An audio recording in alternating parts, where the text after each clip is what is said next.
شرور أنفسنا ومن سيئات أعمالنا من يهده الله فلا مضل له ومن يضلله فلا هادي له ونشهد أن لا إله إلا الله الحي القيوم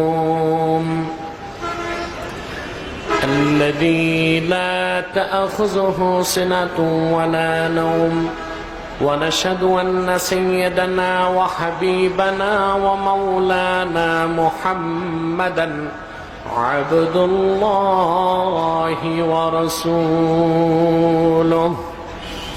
صلى الله تعالى عليه وعلى آله وصحبه وسلم الذي أكمل الله به قصر النبوة أي ختم الله به النبوة وحكم أن لا نبي بعده وأعلن في القرآن بالبرهان أن محمدا صلى الله عليه وسلم خاتم النبيين والمرسلين الذي أرسله بالحق بشيرا ونذيرا وداعيا إلى الله بإذنه وسراجا منيرا فقد قال الله تعالى في كلامه المجيد والفرقان الحميد أعوذ بالله من الشيطان الرجيم بسم الله الرحمن الرحيم هدى للمتقين صدق الله العظيم وصدق رسوله النبي الكريم ونحن على ذلك من الشاهدين والشاكرين والحمد لله رب العالمين إن الله وملائكته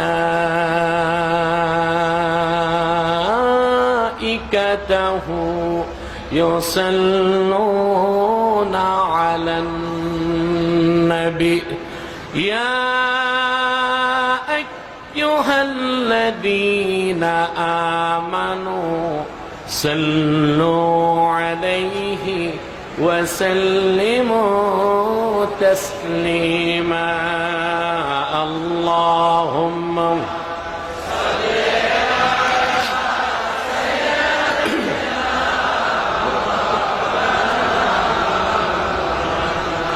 وعلى آل سيدنا مولانا محمد اللهم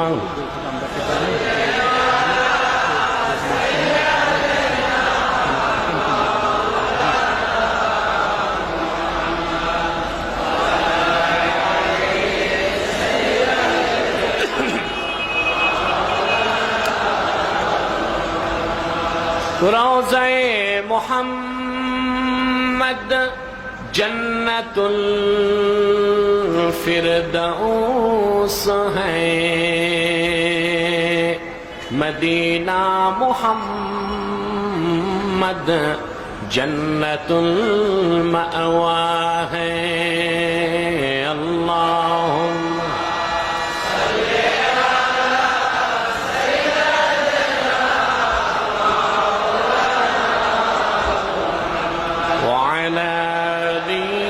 سيدنا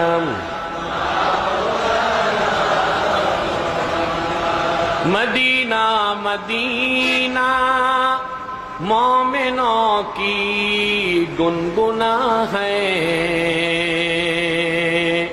दीदारे Medina आशिकों की तमन्ना है।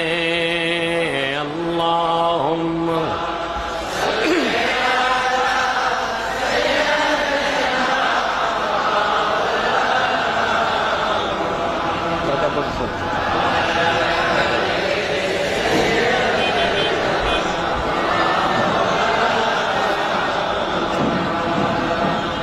मदीने की हवा से जन्नती बू आती है,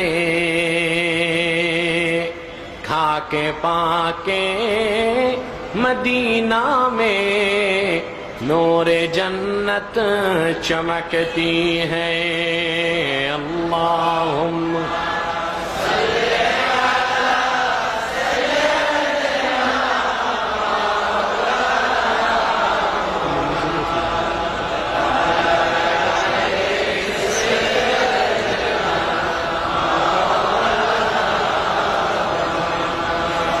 मुहम्मदुन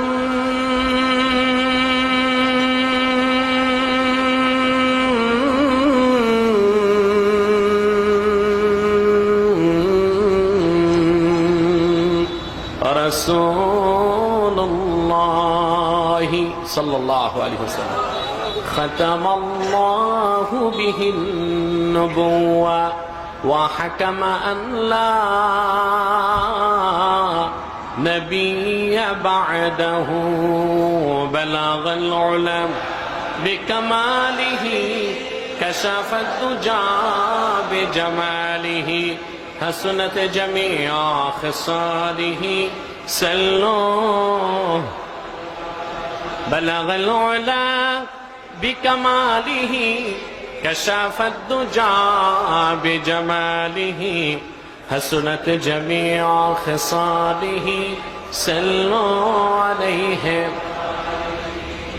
বন্ধুরা, মহব্বতের সাথে কিছু সময় আমরা ভক্তি এবং শ্রদ্ধার সাথে আল্লাহ পাকের জিকির করে নেই। লা ইলাহা ইল্লাল্লাহ, লা ইলাহা ইল্লাল্লাহ, লা ইলাহা ইল্লাল্লাহ, লা ইলাহা লা ইলাহা সুবহানাল্লাহ ওয়ালহামদুলিল্লাহ, লা ইলাহা লা ইলাহা ইল্লাল্লাহ, লা ইলাহা লা ইলাহা ইল্লাল্লাহ, লা ইলাহা হাসবি রব্বি জাল্লাল্লাহু মা ফি কলবি গায়রুল্লাহ, নূর মুহাম্মদ সাল্লাল্লাহু লা ইলাহা লা ইলাহা ইল্লাল্লাহ, লা ইলাহা ইল্লাল্লাহ, লা ইলাহা সুবহানাল্লাহ।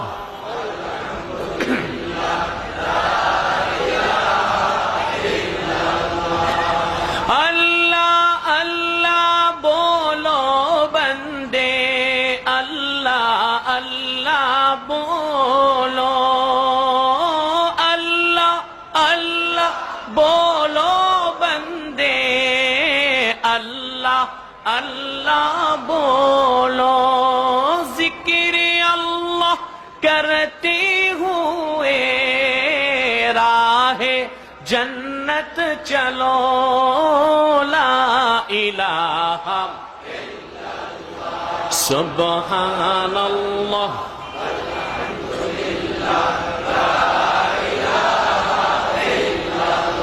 हस्बी रब्बी जल्लल्लाहु मा फी क़ल्बी गैरुल्लाह, नूर मुहम्मद সাল্লাল্লাহু লা ইলাহা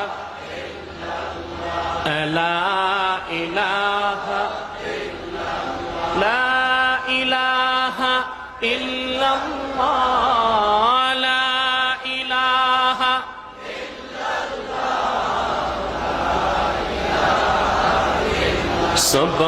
সুবহানাল্লাহ ওয়ালহামদুলিল্লাহ जिक्र खुदा में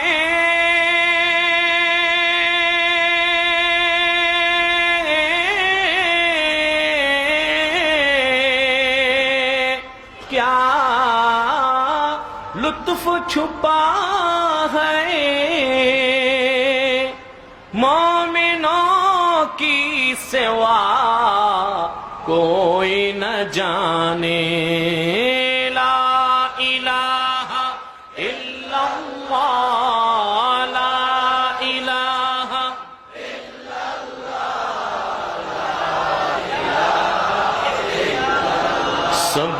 सुब्हानल्लाह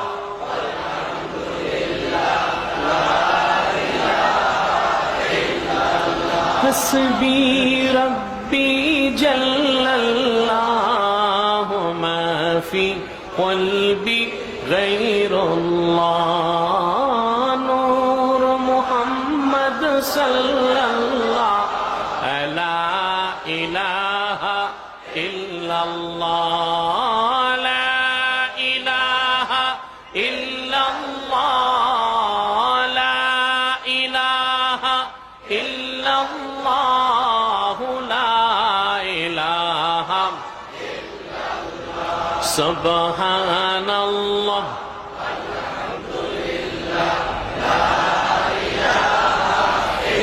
ला इलाहा इल्लल्लाह मुहम्मदुर रसूलुल्लाह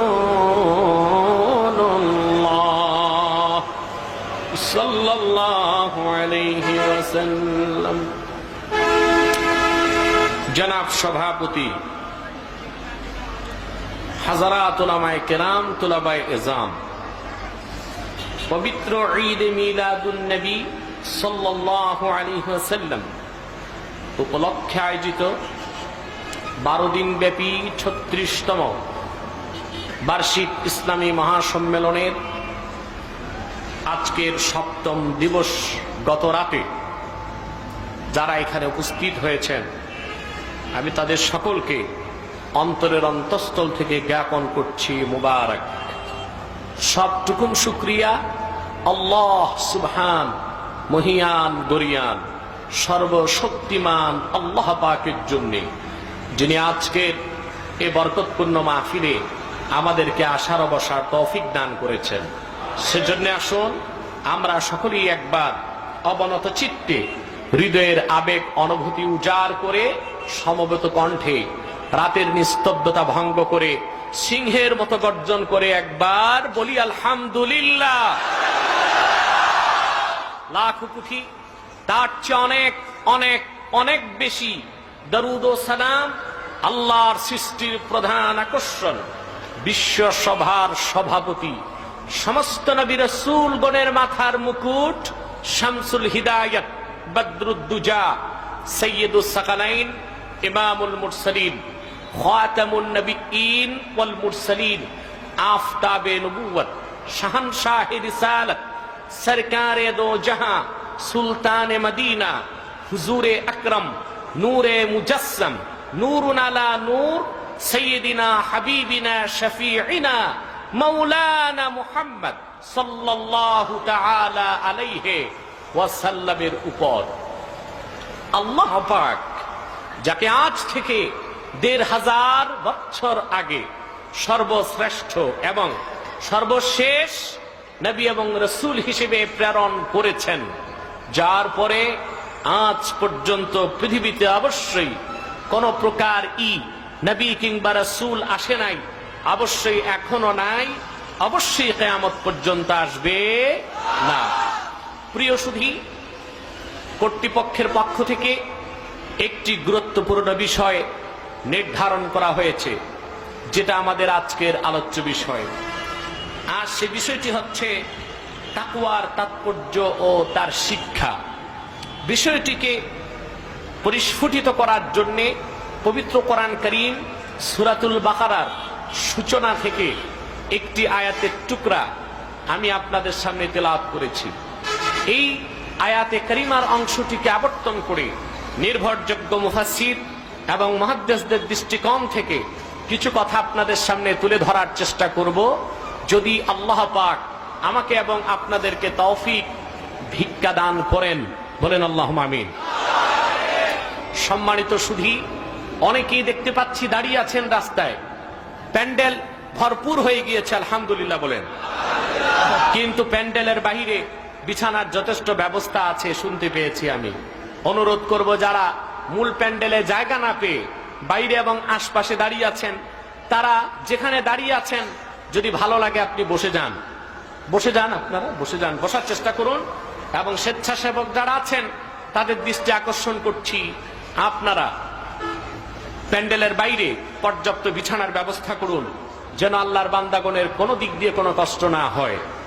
প্রিয় সুধী, আমি আলোচনার প্রারম্ভে আপনাদের কাছ থেকে দুটো জিনিস চাচ্ছি। ভয় পাবেন না, কোনো কালেকশন নয়। প্রথম যে জিনিসটি চাচ্ছি তা হচ্ছে আপনাদের নিরবিচ্ছিন্ন মনোযোগ, আর দ্বিতীয় যে জিনিস চাচ্ছি তা হচ্ছে আপনাদের চরম ধৈর্য। এই দুটো জিনিস স্যাক্রিফাইস করার জন্য আমরা কি প্রস্তুত আছি?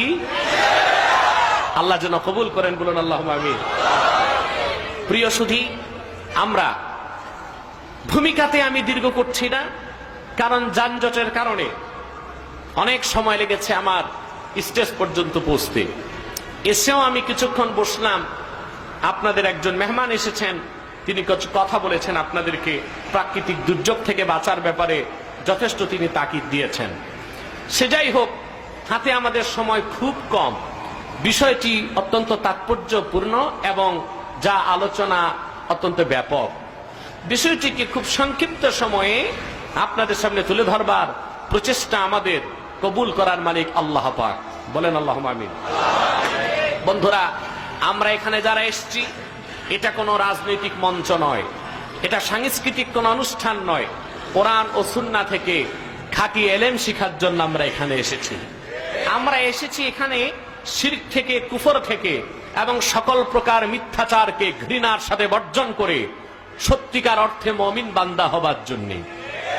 যে কারণে আমাদের প্রত্যেককে আল্লাহ পাক ঘর থেকে বের হবার সাথে সাথেই তালেবে ইলমের মর্যাদায় সমাসীন করে দিয়েছেন। বলেন আলহামদুলিল্লাহ।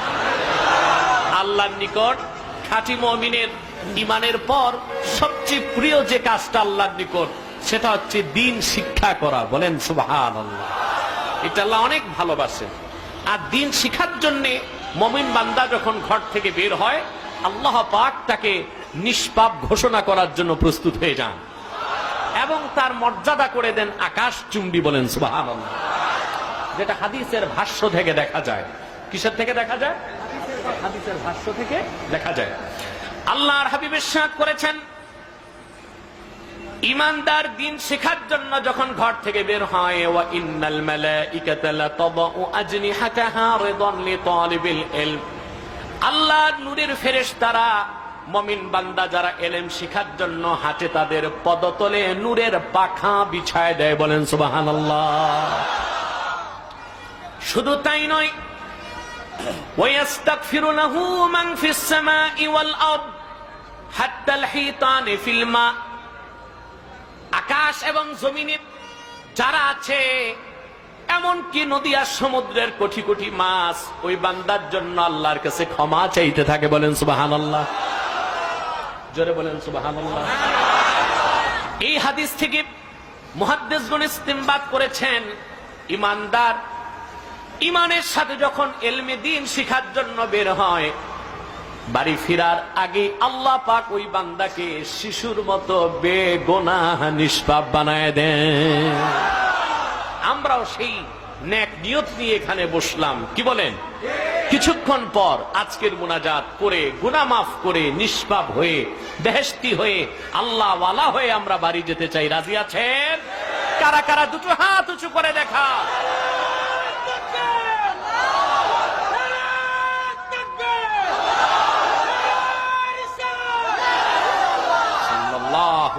ওয়াসাল্লাম। বন্ধুরা আমার, এবার আসুন আমরা মূল আলোচনায় প্রবেশ করতে যাচ্ছি। আমরা সবাই সমবেত কণ্ঠে কোরআন পাকের আয়াত তিলাওয়াত করব, যেন প্রত্যেকটি অক্ষরে নূর আল্লাহ পাক আমাদের সিনার মধ্যে প্রথিত করে দেন। বলেন আল্লাহুম্মা আমিন। قُلْ أَعُوذُ بِاللَّهِ مِنَ الشَّيْطَانِ الرَّجِيمِ بِسْمِ اللَّهِ الرَّحْمَنِ الرَّحِيمِ هُدًى لِّلْمُتَّقِينَ صدق الله العظيم।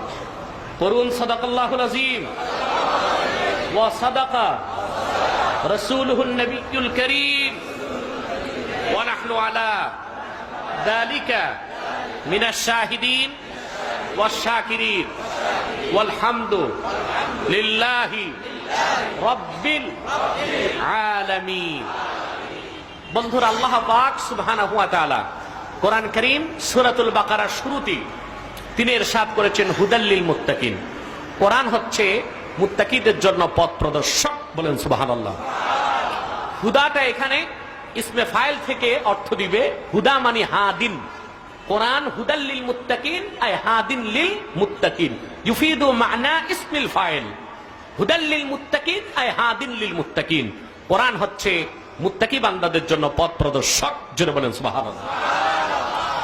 এই কথা থেকে মুফাসসিরগণ সুয়ালে মুকাদ্দারের কতগুলো জবাব দিয়েছেন। যেমন প্রশ্ন আসে, সকল মুসলমান তো মুত্তাকি নন। আল্লাহ বলেছেন কোরআন মুত্তাকিদের জন্য পথ প্রদর্শক, তাহলে যারা বাকি মুসলমান তাদের জন্য কি পথ প্রদর্শক নয়? প্রশ্ন আসে, জোরে বলেন। আল্লাহ পাক এই প্রশ্নের জবাব অন্যত্র দিয়েছেন, وَنَزَّلْنَا عَلَيْكَ الْكِتَابَ تِبْيَانًا لِكُلِّ شَيْءٍ وَهُدًى وَرَحْمَةً وَبُشْرَى لِلْمُسْلِمِينَ। আল্লাহ পাক ইরশাদ করেছেন, হাবিব আমার দোস্ত মুহাম্মদ সাল্লাল্লাহু আলাইহি ওয়াসাল্লাম, আপনার উপরে কোরআন আমি অবতীর্ণ করেছি তিবিয়ানাল লিকুল্লি শাই, সব কিছুর সমাধান হিসেবে, ব্যাখ্যা হিসেবে। বলেন সুবহানাল্লাহ। সেখানে সব কথা আছে, বিজ্ঞানের কথা, দর্শনের কথা, স্বরাষ্ট্রনীতির কথা, পররাষ্ট্রনীতির কথা, শিক্ষানীতির কথা, নারী নীতির কথা, ব্যক্তি জীবন থেকে ইহজাগতিক পরজাগতিক যত কথা, সব কথা আছে। বিজ্ঞানের যত শাখা আছে, কি ফিজিক্স, কি কেমিস্ট, কি বায়োলজি, কি কসমোলজি, কি থিওলজি, যত কিছু আছে আল্লাহ পাক বলেন সব কিছুর বয়ান আমি কোরআন পাকের মধ্যে করে দিয়েছি। বলেন সুবহানাল্লাহ। ওয়া হুদাও ওয়া রাহমাহ ওয়া বুশরা লিল মুসলিমিন, আর পৃথিবীর সকল যুগের মুসলমানের জন্য পথ প্রদর্শক। সুবহানাল্লাহ। শুভ সংবাদের বাহন এবং করুণার আধার। সকল মুসলমানের জন্য রাহমাত, সকল মুসলমানের জন্য বুশরা, সকল মুসলমানের জন্য হুদা। বলেন সুবহানাল্লাহ। তাহলে আমরা জবাব পেয়ে গেলাম, কোরআন হুদাল লিল মুত্তাকিন, কোরআন হুদাল লিল মুসলিমিন। এটা মুত্তাকিদের জন্য পথ প্রদর্শক, এটা মুসলমানদের জন্য। জোরে বলে। আপনাদের কথা বলতে কষ্ট হচ্ছে? যারা আছেন পুরুষ না মহিলা? মা বোনরা তো দূরে আছেন। আপনারা কি শুধু পুরুষ না সুপুরুষ? শুধু সুপুরুষ না মুমিন মুসলমান? তাহলে মুমিন পুরুষের আওয়াজ হবে এমন যে আওয়াজ বাতিলের হৃদয়ে কম্পন সৃষ্টি করে দিতে পারে। ঠিক কিনা বলেন? অতএব আপনাদের আওয়াজ এটা যেন পুরুষের মতোই হয়। আল্লাহ যেন কবুল করেন। বলুন আল্লাহুম্মা আমিন। আল্লাহুম্মা আমিন। বন্ধুরা আমার, এখন প্রশ্ন হচ্ছে, আমরা জবাব পেলাম আল্লাহর ভাষায়, কোরআন মুত্তাকিদের জন্য পথ প্রদর্শক, কোরআন মুসলমানদের জন্য পথ প্রদর্শক। এখন প্রশ্ন হচ্ছে, যারা মুসলমানই হয় নাই, কাফের এবং মুশরিক, কাফের এবং, তাদের জন্য কি কোরআন পথ প্রদর্শক নয়? প্রশ্ন আসি কিনা? জোরে বলেন। আল্লাহ রাব্বুল আলামিন কোরআনের অন্যত্র জবাব দিয়েছেন, শাহরু রমাদানাল্লাযী উনজিলা ফীহিল কুরআন হুদাল লিন্নাস। এই কোরআন আমি অবতীর্ণ করেছি পবিত্র রমজান মাসে। এই কোরআন পৃথিবীর সকল যুগের, সকল দেশের, বর্ণের, বংশের মানুষের জন্য পথ প্রদর্শক। বলুন সুবহানাল্লাহ। তাহলে জবাব পেলাম কয়টা? জোরে বলেন। তিনটা। কোরআন হচ্ছে হুদাল্লিল মুত্তাকিন, কোরআন হচ্ছে হুদাল্লিল মুসলিমিন, কোরআন হচ্ছে হুদাল্লিন নাস। কোরআন পৃথিবীর সব মানুষের জন্য পথ প্রদর্শক, পৃথিবীর সকল মুসলমানের জন্য পথ প্রদর্শক। আর মুসলমানদের মধ্যে যারা পরহেজগার হয়ে মুত্তাকি হয়ে গিয়েছে তাদের জন্য পথ প্রদর্শক। ঠিক কিনা বলেন? তিনটা কথা আল্লাহ কেন বললেন? প্রথমেই তো বলে দিতে পারতেন হুদাল্লিন নাস, সকল মানুষের জন্য পথ প্রদর্শক। সে মানুষের মধ্যে মুসলিম আছে, গায়ের মুসলিম আছে, ঠিক কিনা? মুমিন আছে, মুশরিক আছে, কাফের আছে, সবাই থাকতো। তিনি তিন স্টাইলে কেন কথাটা বললেন? তার জবাব হচ্ছে অত্যন্ত স্পষ্ট। আল্লাহর কোরআনের কোন একটি আয়াতের সাথে আরেকটার কোনো বৈপরীত্য নাই। কথা বুঝতে পেরেছেন? তার মানে হচ্ছে পৃথিবীর সকল মানুষ আল্লাহর কোরআন থেকে যতটুকু উপকার লাভ করে ধন্য হবে, তার চেয়ে বেশি উপকারে ধন্য হবে মুসলমানেরা। আর কোরআনের উপকারে সম্পূর্ণভাবে উপকৃত হবে মুত্তাকিরা। বলেন সুবহানাল্লাহ। কারা হবে? মুত্তাকিরা। যারা মুত্তাকি মুসলিম মুমিন তারা কোরআনের উপকারে ধন্য হবে ইহজগতে এবং পরজগতে। কিন্তু যারা ঈমান আনে নাই, কাফের, মুশরিক, বেঈমান, তারাও আল্লাহর কোরআন থেকে উপকার নিচ্ছে এবং নিবে, কিন্তু তাদের সেই উপকারটা ইহজাগতিক, এই পৃথিবীতেই সীমাবদ্ধ। পরকালে ঈমান না থাকার কারণে কোরআনের উপকারে তারা উপকৃত হতে পারবে। যারা কাফের, যারা মুশরিক, যারা বেঈমান, তারা কি কোরআন সুন্নাহর উপকার নিচ্ছে না? জোরে বলেন। ভাইরা আমার, সেই ১৫০০ বছর আগ থেকেই আজ অবধি যে সকল কাফের মুশরিক কোরআন আর সুন্নাহকে বিশ্বাস করে নাই, তারা কোরআন সুন্নাহকে গ্রহণ করে নাই, কিন্তু ইহজগতে তাদের অস্তিত্ব রক্ষা করার জন্য আর ক্ষমতা আর সম্মানের জন্য কোরআন সুন্নাহকে তারা অনুসরণ করে থাকে। ঠিক কিনা বলেন? করে কিনা বলেন? দুটো উদাহরণ দিচ্ছি। কয়টা? একটি হচ্ছে পারিবারিক, আরেকটা হচ্ছে রাজনৈতিক। একটি পারিবারিক, আরেকটা হচ্ছে রাজনৈতিক। কাফের মুশরিকরাও যে কোরআন সুন্নাহর উপকার নিচ্ছে তার প্রমাণ। একটি প্রমাণ হচ্ছে বিয়ে শাদী। বলেন না সুবহানাল্লাহ। যারা বিয়ে করেন নাই তারা খুশি হয়ে গেছেন নাকি? নিকাহ, বিয়েটা আল্লাহর হাবিবের পবিত্র সুন্নাতে মুতাহহারা মুআত্তারা। বিশ্বনবী মুহাম্মদ সাল্লাল্লাহু আলাইহি ওয়াসাল্লাম ১৫০০ বছর আগে যে পবিত্র সুগন্ধিময় সুন্নাত বা আদর্শ রেখে গিয়েছেন, তার একটি হচ্ছে নিকাহ বা বিয়ে শাদী। ঠিক কিনা? আজকে পৃথিবীর সকল কাফের মুশরিক বেঈমান কোরআন সুন্নাহকে গ্রহণ করে নাই, বিশ্বাস করে নাই, কিন্তু তাদের অস্তিত্বকে রক্ষা করার জন্য সেটাকে গ্রহণ করেছে, বিয়েটাকে। ঠিক কিনা বলেন? কিন্তু তারা যদি এই ক্ষেত্রে আল্লাহর হাবিবের আদর্শকে বর্জন করে তারা নিজ নিজ ধর্মের, যাদেরকে তারা নবী মানে ইহুদি খ্রিস্টানরা, তাদের আদর্শকে গ্রহণ করতে যায়, এই পৃথিবীতে তাদের বসবাস করাই সম্ভব হবে না। যেমন ইহুদি জাতি। প্রথম আসেন খ্রিস্টান। কি সমস্যা এখানে হচ্ছে? কি বসেন বন্ধুরা। যেমন খ্রিস্টান, পৃথিবীর এক বিরাট জনগোষ্ঠী খ্রিস্টান। ঠিক কিনা? তারা যদি বলে আমরা আমাদের জীবনে আমরা যাকে নবী মানি ঈসা রুহুল্লাহ, তার আদর্শকে 100% মানব, তাহলে পৃথিবীর সকল খ্রিস্টান আর বিয়ে করতে পারবে না।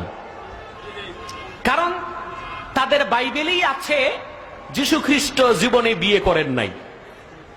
ঠিক কিনা? খ্রিস্টানরা যদি যিশুর আদর্শকে গ্রহণ করতে চায়, একজন খ্রিস্টানের পক্ষে আর বিয়ে করা সম্ভব হবে না। ঘটনা হচ্ছে ঈসা আলাইহিস সালামকে আল্লাহ সশরীরে জীবিত আকাশে উঠায় নিয়েছেন। ঠিক কিনা? ইহুদিরা তাকে হত্যা করতে পারে নাই। ইহুদিরা যাকে হত্যা করেছে সেটাকে দেখতে ঈসা নবীর মতো লাগতো, তারা সেটাকে কতল করিয়ে বলল ঈসা শেষ। আল্লাহ বলেন না, ঈসা আমার কাছে মারসুদ যেটা, ওটা ঈসা না বিসা। ওটা কি? ওটা কি? আর ঈসা আলাইহিস সালাম কোথায়? আকাশে। কিয়ামতের আগে তাকে আল্লাহ দামেস্কের জামে মসজিদের ছাদে নামাবেন। দাজ্জাল বের হবার পরে মুহাম্মদ সাল্লাল্লাহু আলাইহি ওয়াসাল্লামের উম্মত হিসেবে বলেন সুবহানাল্লাহ। আল্লাহু আকবার কবীরা। ইমাম সুয়ুতি আল হাবিলিল ফাতাওয়ার মধ্যে লিখেছেন, হযরত ঈসা রুহুল্লাহ সব সময় আল্লাহর কাছে দোয়া করতেন, আল্লাহুম্মা ইজআলনি মিন উম্মতি মুহাম্মাদিন সাল্লাল্লাহু আলাইহি ওয়াসাল্লাম ইয়া রাব্বাল আলামিন। আয় আল্লাহ, তুমি আমাকে মুহাম্মদ সাল্লাল্লাহু আলাইহি ওয়াসাল্লামের উম্মত বানায় দেন। বলেন না সুবহানাল্লাহ। আল্লাহ তার সে দোয়া কবুল করেছেন। কিয়ামতের আগে দাজ্জাল বের হবার পর দামেস্কের জামে মসজিদের ছাদে হযরত ঈসাকে আল্লাহ নামাবেন। মসজিদের ভিতরে ইমাম মাহদি থাকবেন ইমামতির জায়গায়। শারহু ফিকিল আকবরে হযরত মোল্লা আলী কারি আল ওয়াসিয়ার ব্যাখ্যায় লিখেছেন, ইকামত হয়ে যাবে, হযরত ইমাম মাহদি অপেক্ষায় থাকবেন আসর কিংবা মাগরিব নামাজের। তিনি বলবেন যে ঈসা আলাইহিস সালাম ছাদে চলে এসেছেন, আপনার ওনাকে নামান, উনি আসার পর নামাজ শুরু হবে। ঈসা আলাইহিস সালাম নামবেন। ঈসা আলাইহিস সালামকে হযরত ইমাম মাহদি বলবেন আপনি নামাজ পড়ান। হযরত ঈসা রুহুল্লাহ বলবেন যে আমি উম্মত হিসেবে এসেছি, আর আপনি হচ্ছেন বর্তমান উম্মতের ইমাম, আপনি নামাজ পড়াবেন, আমি ইক্তেদা করব। জোরে বলেন সুবহানাল্লাহ। আমার কথা হচ্ছে ঈসা আলাইহিস সালাম বিয়ে করতে, কথা বলেন, বিয়ে ছাড়াই তিনি আকাশে উঠছেন। খ্রিস্টানরা যদি তার আদর্শকে মানতে যায়, কোন খ্রিস্টানের পক্ষে বিয়ে করা সম্ভব? সম্ভব? আসুন এবার ইহুদিদের কথা। পৃথিবীর আরেকটি জনগোষ্ঠী হচ্ছে ইহুদি। জোরে বলেন কারা? তারা নবী মানে দুইজনকে। কয়জন? একজন হযরত মূসা, আরেকজন হযরত দাউদ। দাউদ নবীর নাম দিয়েছে তারা বাইবেলে ডেভিড। কি নাম দিয়েছে? ওরা সব নাম বদলায় ফেলেছে। ইসহাক আলাইহিস সালামের নাম দিয়েছে জ্যাকব। এটা কি হেলিকপ্টার নামছে নাকি? কথা বলে না। তা বাংলাদেশের ডিজিটাল গাড়ি এইটা, আওয়াজ দেখছে? মাহফিলের আশেপাশে এইরকম আওয়াজ, আমি তো ভাবছিলাম হেলিকপ্টার নামছে।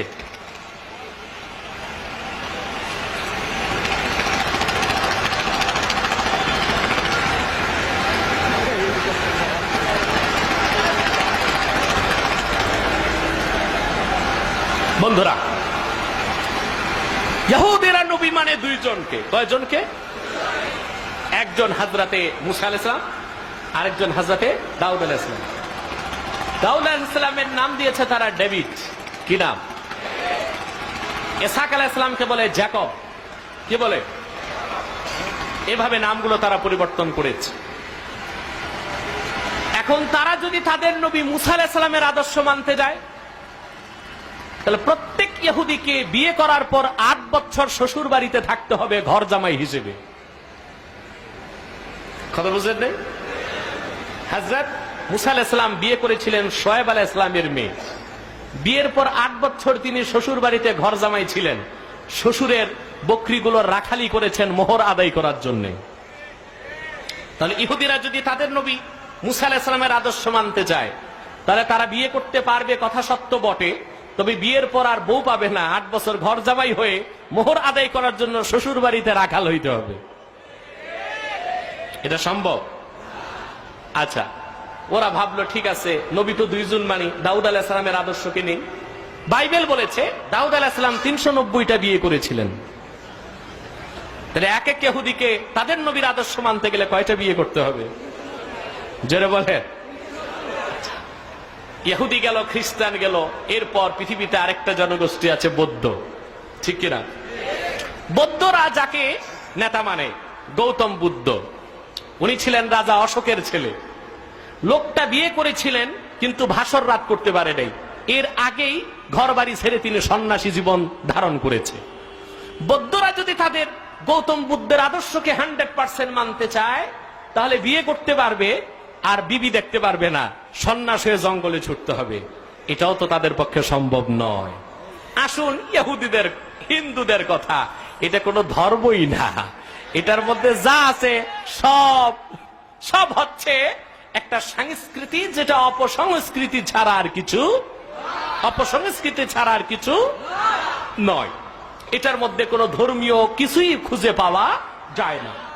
তার মানে হচ্ছে পৃথিবীতে সকল ধর্মের মানুষগুলোই অস্তিত্বকে রক্ষা করার জন্য ১৫০০ বছর আগে মুহাম্মদ সাল্লাল্লাহু আলাইহি ওয়াসাল্লাম রেখে গেলেন যে কোরআন আর সুন্নাহ, সেটাকে তাদের মানতে হচ্ছে। ঠিক কিনা বলেন?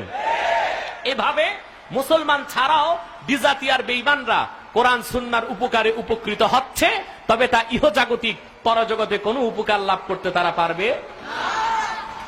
এবার আসেন, এটা আবার আসতেছে, এটা কোনো দুষ্টামি না তো? এটা একটা কথা হলো নাকি? এইরকম গাড়িও শহরে রাস্তায় চলে?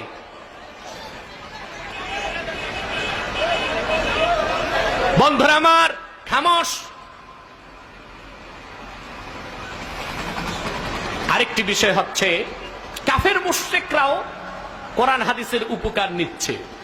তার দ্বিতীয় প্রমাণ রাজনৈতিক। কোনটা? যারা বলে আল্লাহর হাবিব ইরশাদ করেছেন, আবু দাউদের হাদিস, বিশ্বনবী ইরশাদ করেছেন, লা ইউফলিহা কওমুন ওয়াল্লা আলাইহিম ইমরাআ, সেই জাতি কোনদিন সফলতা লাভ করতে পারবে না যাদের নেতৃত্বে রয়েছে নারী। বলেন নাউজুবিল্লাহ। কোরআন সুন্নাহর অমোঘ সত্য, চিরসত্য, মহাসত্য, ধ্রুব সত্য বাণী হচ্ছে নারী নেতৃত্ব হারাম। যে জাতির নেতৃত্ব দিবে নারী, সেই জাতি ইহকাল ও পরকালে সফল হতে পারবে না। পবিত্র এই হাদিসটাকে খ্রিস্টান, ইহুদি, কাফেররা কিভাবে মানতেছে দেখুন।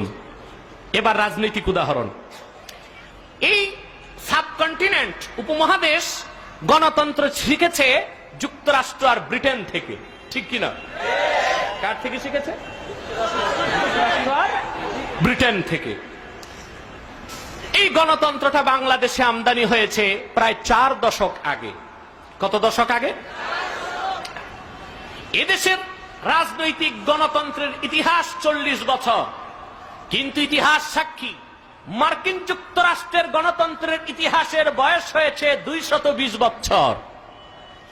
সেখানে 220 বছরে গণতান্ত্রিক ইতিহাসে বর্তমান প্রেসিডেন্ট ওবামা হচ্ছেন 44তম।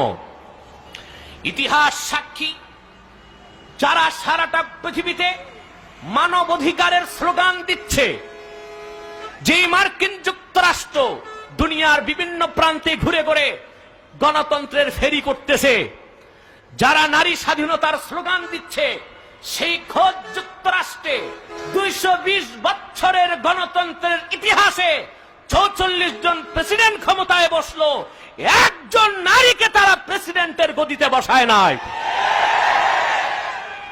কিন্তু বড়ই আফসোস, বাংলাদেশ যে দেশটা আতুর ঘর থেকে মাত্র বের হলো, একটা শিশু রাষ্ট্র, 40 বছরের গণতন্ত্রের ইতিহাসে প্রায় 2 যুগ যাবৎ এদেশের মানুষ নারী নেতৃত্বের কালো অন্ধকার অভিশাপের মধ্যে ডুবে আছে।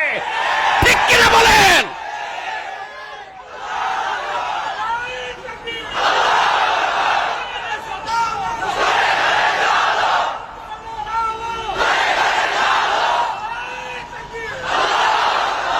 বন্ধুরা, তার মানে হচ্ছে ইহুদি, খ্রিস্টান, কাফের, মুশরিকরা নারী নেতৃত্বের অভিশপ্ত তাকবাটা মুসলিম জাতির গর্দানে ঝুলাই দিয়ে তারা নারী নেতৃত্বের অভিশাপ থেকে তাদের দেশকে রক্ষা করেছে বাঁচার জন্য। তাহলে তারা কোরআন হাদিসকে স্বীকার করে না, কিন্তু ইহজাগতিক উপকারের জন্য কিছুটা মানতে বাধ্য হচ্ছে। ওরা জানে ১৫০০ বছর আগে আল্লাহর আখিরি নবী, নবিকুলের সম্রাট, বিশ্ব নবী মুহাম্মদ সাল্লাল্লাহু আলাইহি ওয়াসাল্লাম ১৫০০ বছর আগে আপন পবিত্র নূরের জবান থেকে যা বলেছেন সেটা সত্য, চিরসত্য, মহাসত্য, ধ্রুব সত্য, ইউনিভার্সাল ট্রুথ। যার চেয়ে সত্য কোন বাক্য, কোন ভার্স, কোন পংক্তি, কোন কালাম হতে পারে না।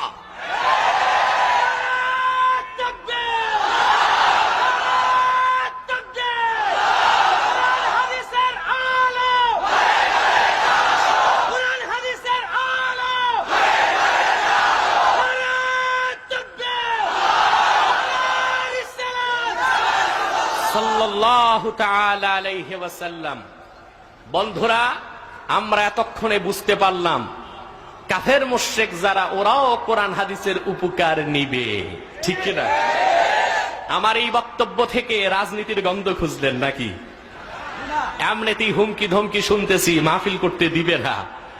আমার বিশ্বাস আল্লাহর শক্তির সাথে থাকলে কোনো শক্তি বাধা দিতে পারবে না, ঠিক কিনা বলেন? আর পৃথিবীর কোন রাষ্ট্র থেকে কোরআনের কণ্ঠকে বন্ধ করা যায় না। জামাল আব্দের নাসের, তার উত্তরসূরি নব্য ফেরাউন হোসনি মুবারক কোরআনের বিরোধিতা করে আজকে কারাগারে বন্দী হয়েছে। আর কোরআন পন্থীদের জন্য মিশরের রাষ্ট্র ক্ষমতার দুয়ারকে আল্লাহ খুলে দিয়েছেন, ঠিক কিনা বলেন? কোনদিন বন্ধ রাখা যাবে না, কোনদিন বন্ধ রাখা যাবে না।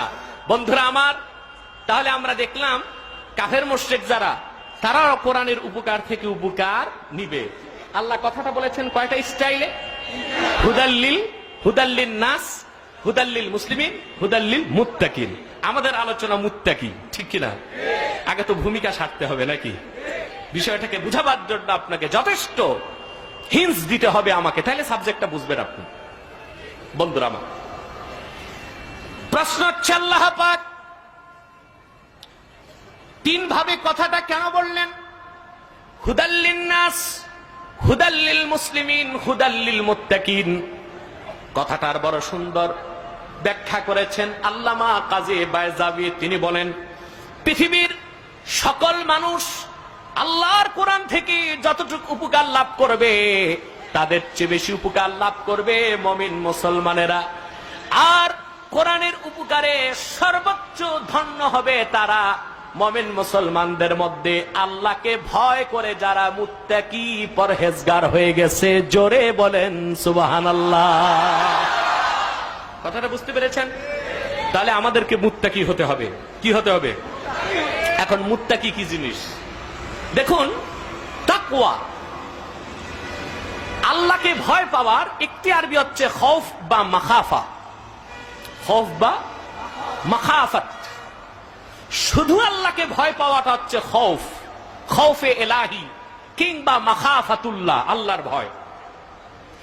কিন্তু আল্লাহকে হৃদয় থেকে ভয় করে সকল প্রকার নিষিদ্ধ হারাম কাজকে ঘৃণার সাথে বর্জন করার নাম হচ্ছে তাকওয়া। সেই তাকওয়ার সাধনায় উত্তীর্ণ হয়ে যিনি সাধক হয়ে যাবেন, তারই নাম কোরআনে আল্লাহ নিয়েছেন মুত্তাকি। কথা বুঝতে পেরেছেন ভাইয়েরা আমার? মুত্তাকির তাৎপর্যটা দেখুন। আল্লাহ পাক কোরআন কারীমের 6666 খানা আয়াতের মধ্যে আপন মুসলমান বান্দাদেরকে বিভিন্ন জায়গায় বিভিন্ন বিশেষণে বিশেষিত করেছেন। সুবহানাল্লাহ। কোথাও তিনি মুসলমানদের বিশেষণ উল্লেখ করেছেন সালেহিন, কোথাও করেছেন আবিদিন, কোথাও করেছেন মুহসিনিন, কোথাও করেছেন মুখলেসিন, কোথাও করেছেন মুখলাসিন, ঠিক কিনা বলেন? কিন্তু 6666 আয়াতের মধ্যে প্রথম যেই আয়াতে আল্লাহ পাক মুমিনের প্রথম বিশেষণটা উল্লেখ করেছেন, সেটা হচ্ছে হুদাল্লিল মুত্তাকিন। মুসলমানের নাম আল্লাহ উল্লেখ করেছেন মুত্তাকি, বলেন সুবহানাল্লাহ। আর মুত্তাকি হচ্ছে যিনি ঈমান আনার পরে হৃদয় থেকে আল্লাহকে ভয় করে সমস্ত হারাম নিষিদ্ধ নাজায়েজ কাজকে ঘৃণার সাথে বর্জন করলেন, ওই লোকটার নাম মুত্তাকি, বলেন সুবহানাল্লাহ। ভাইরা আমার, মুত্তাকি বান্দার সঙ্গে কোরআন পাকে আমার আল্লাহ 9টা ওয়াদা করেছেন। খুশি হন নাই? এত আস্তে সুবহানাল্লাহ বললেন কেন? কয়টা ওয়াদা? জোরে বলেন কয়টা? চুক্তিটা কার? বন্ধুরা, স্বামী তার স্ত্রীর চুক্তি ভঙ্গ করে স্ত্রী তার স্বামীর করতে পারে, পিতা তার পুত্রের চুক্তি ভঙ্গ করে পুত্র তার পিতার করে। কিন্তু আমার আল্লাহ এমন এক পবিত্র সত্তার নাম, যিনি তার বান্দার সাথে করা একটা ওয়াদাও তিনি ভঙ্গ করবেন না। এবং সিধা কথা বলো, সুবহানাল্লাহ বলবেন না? সিধা কথা মানে সোজা কথা, যে কথার মধ্যে বক্রতা নাই। কি নাই? জোরে বলেন কি নাই? তবে আমি দেখেছি কথা যত সিধা তত বেশি অসুবিধা। কিন্তু মুমিন মুসলমান যে আল্লাহকে ভয় করে সে তো সিধা কথাই বলবে, কোনো অসুবিধাই সে দেখাবে না। ঠিক কিনা বলেন? আজকে বাংলাদেশে ওয়াজ হচ্ছে, তার কোনো অভাব নাই, পীর সাহেবদের অভাব নাই, বক্তার অভাব নাই, আলেমের অভাব নাই, খতিবের অভাব নাই, কিন্তু বাংলাদেশের মানুষের চরিত্রের পরিবর্তন হচ্ছে না। তার একমাত্র কারণ হচ্ছে বয়ান হচ্ছে, ওয়াজ হচ্ছে, সিধা কথা হচ্ছে না। ঠিক কিনা বলেন? যদি এক বাইতুল মুকাররমের খতিব তার মিম্বর থেকে সিধা কথা বলতেন, তাহলে নাস্তিক মুরতাদদের পক্ষে ইসলামিক ফাউন্ডেশনে বসে আল্লাহ আর তার রাসূলের বিরুদ্ধে কথা বলার শক্তি কোনোদিন হতো না।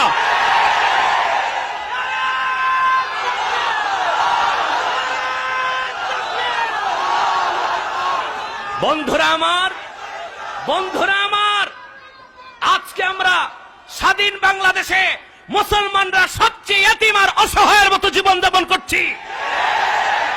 আমরা দেখতে পেলাম দ্বিতীয় বৃহত্তম মুসলিম রাষ্ট্র বলে পরিচিত বাংলাদেশে ইসলামিক ফাউন্ডেশনে ধর্মমন্ত্রী নামের সবচেয়ে বড় অধার্মিক ব্যক্তি বিশ্বনবীর শানে বেয়াদবি করেছে, কিন্তু বাংলাদেশে তার কোনো বিচার হয় নাই। এই দেশের মুসলমান কোন একদিন তার বিচার করেই ছাড়বে ইনশাআল্লাহ।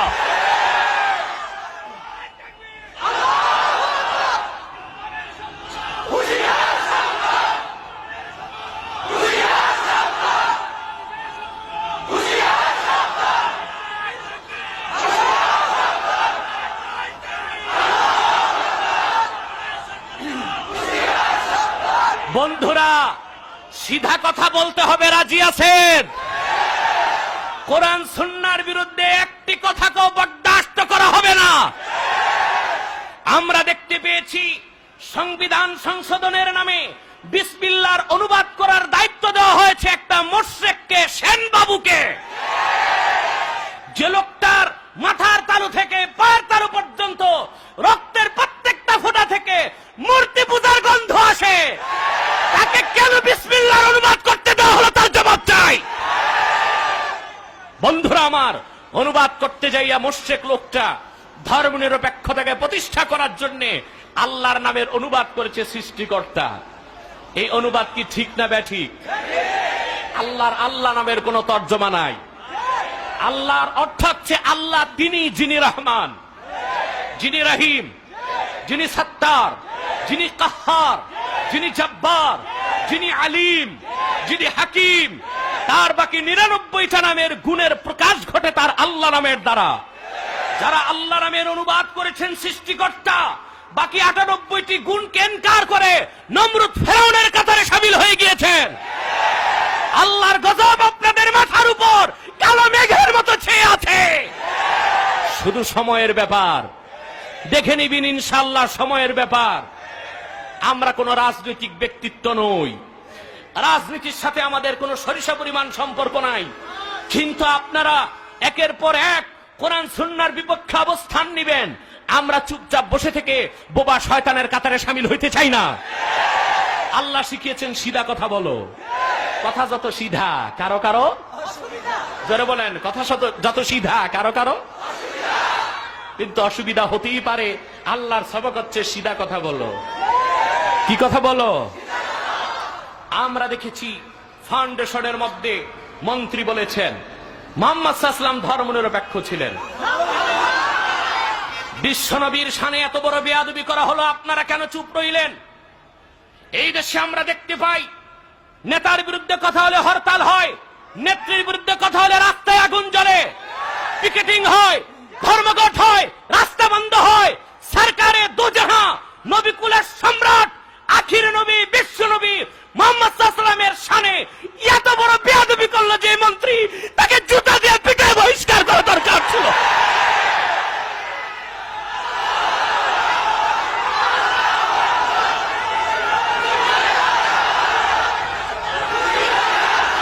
আমি বলবো এই অধার্মিক মন্ত্রীকে তওবা করে মুসলমান হতে হবে।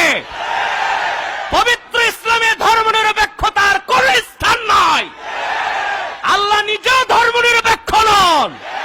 আল্লাহ মুহাম্মদ সাল্লাল্লাহু আলাইহি ওয়াসাল্লামের পক্ষ নিয়েছেন।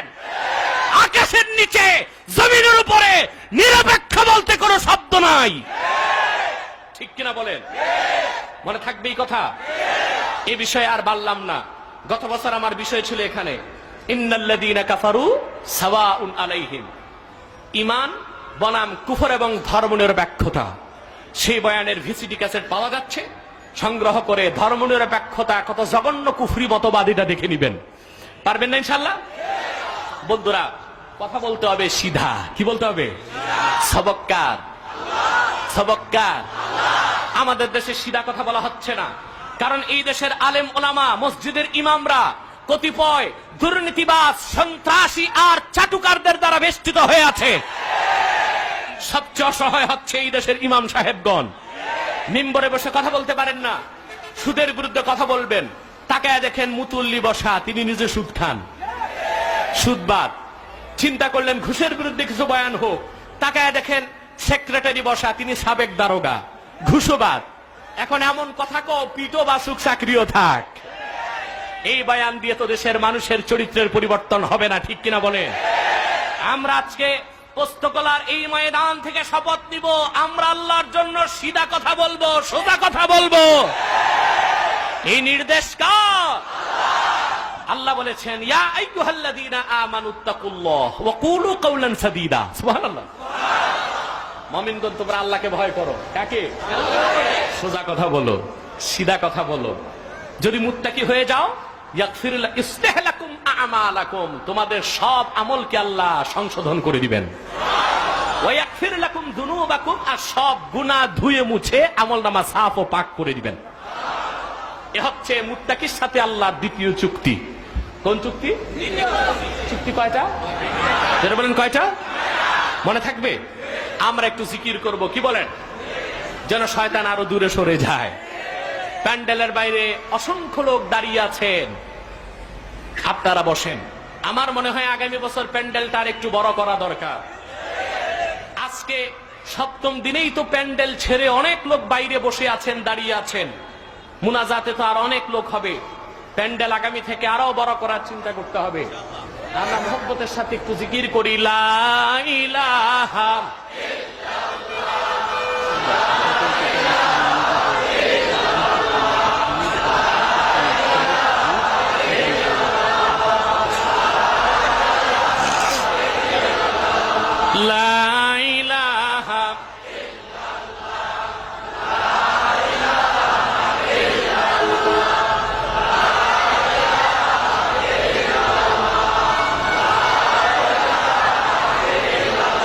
জোরে লা ইলাহা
মুহাম্মাদুর রাসূলুল্লাহ সাল্লাল্লাহু আলাইহি ওয়াসাল্লাম। বন্ধুরা, মুত্তাকির সঙ্গে আমার আল্লাহর চুক্তি 9টা। শুনলেন কয়টা?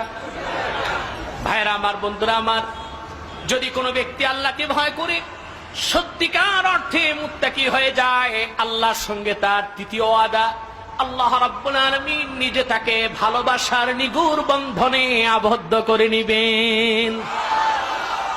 পবিত্র কোরআন কোরআন শরীফে তিনি সেই কথা বলেছেন, ইন্নাল্লাহা ইউহিব্বুল মুত্তাকিন, নিশ্চয় আল্লাহ মুত্তাকিদেরকে ভালোবাসেন। বলেন সুবহানাল্লাহ।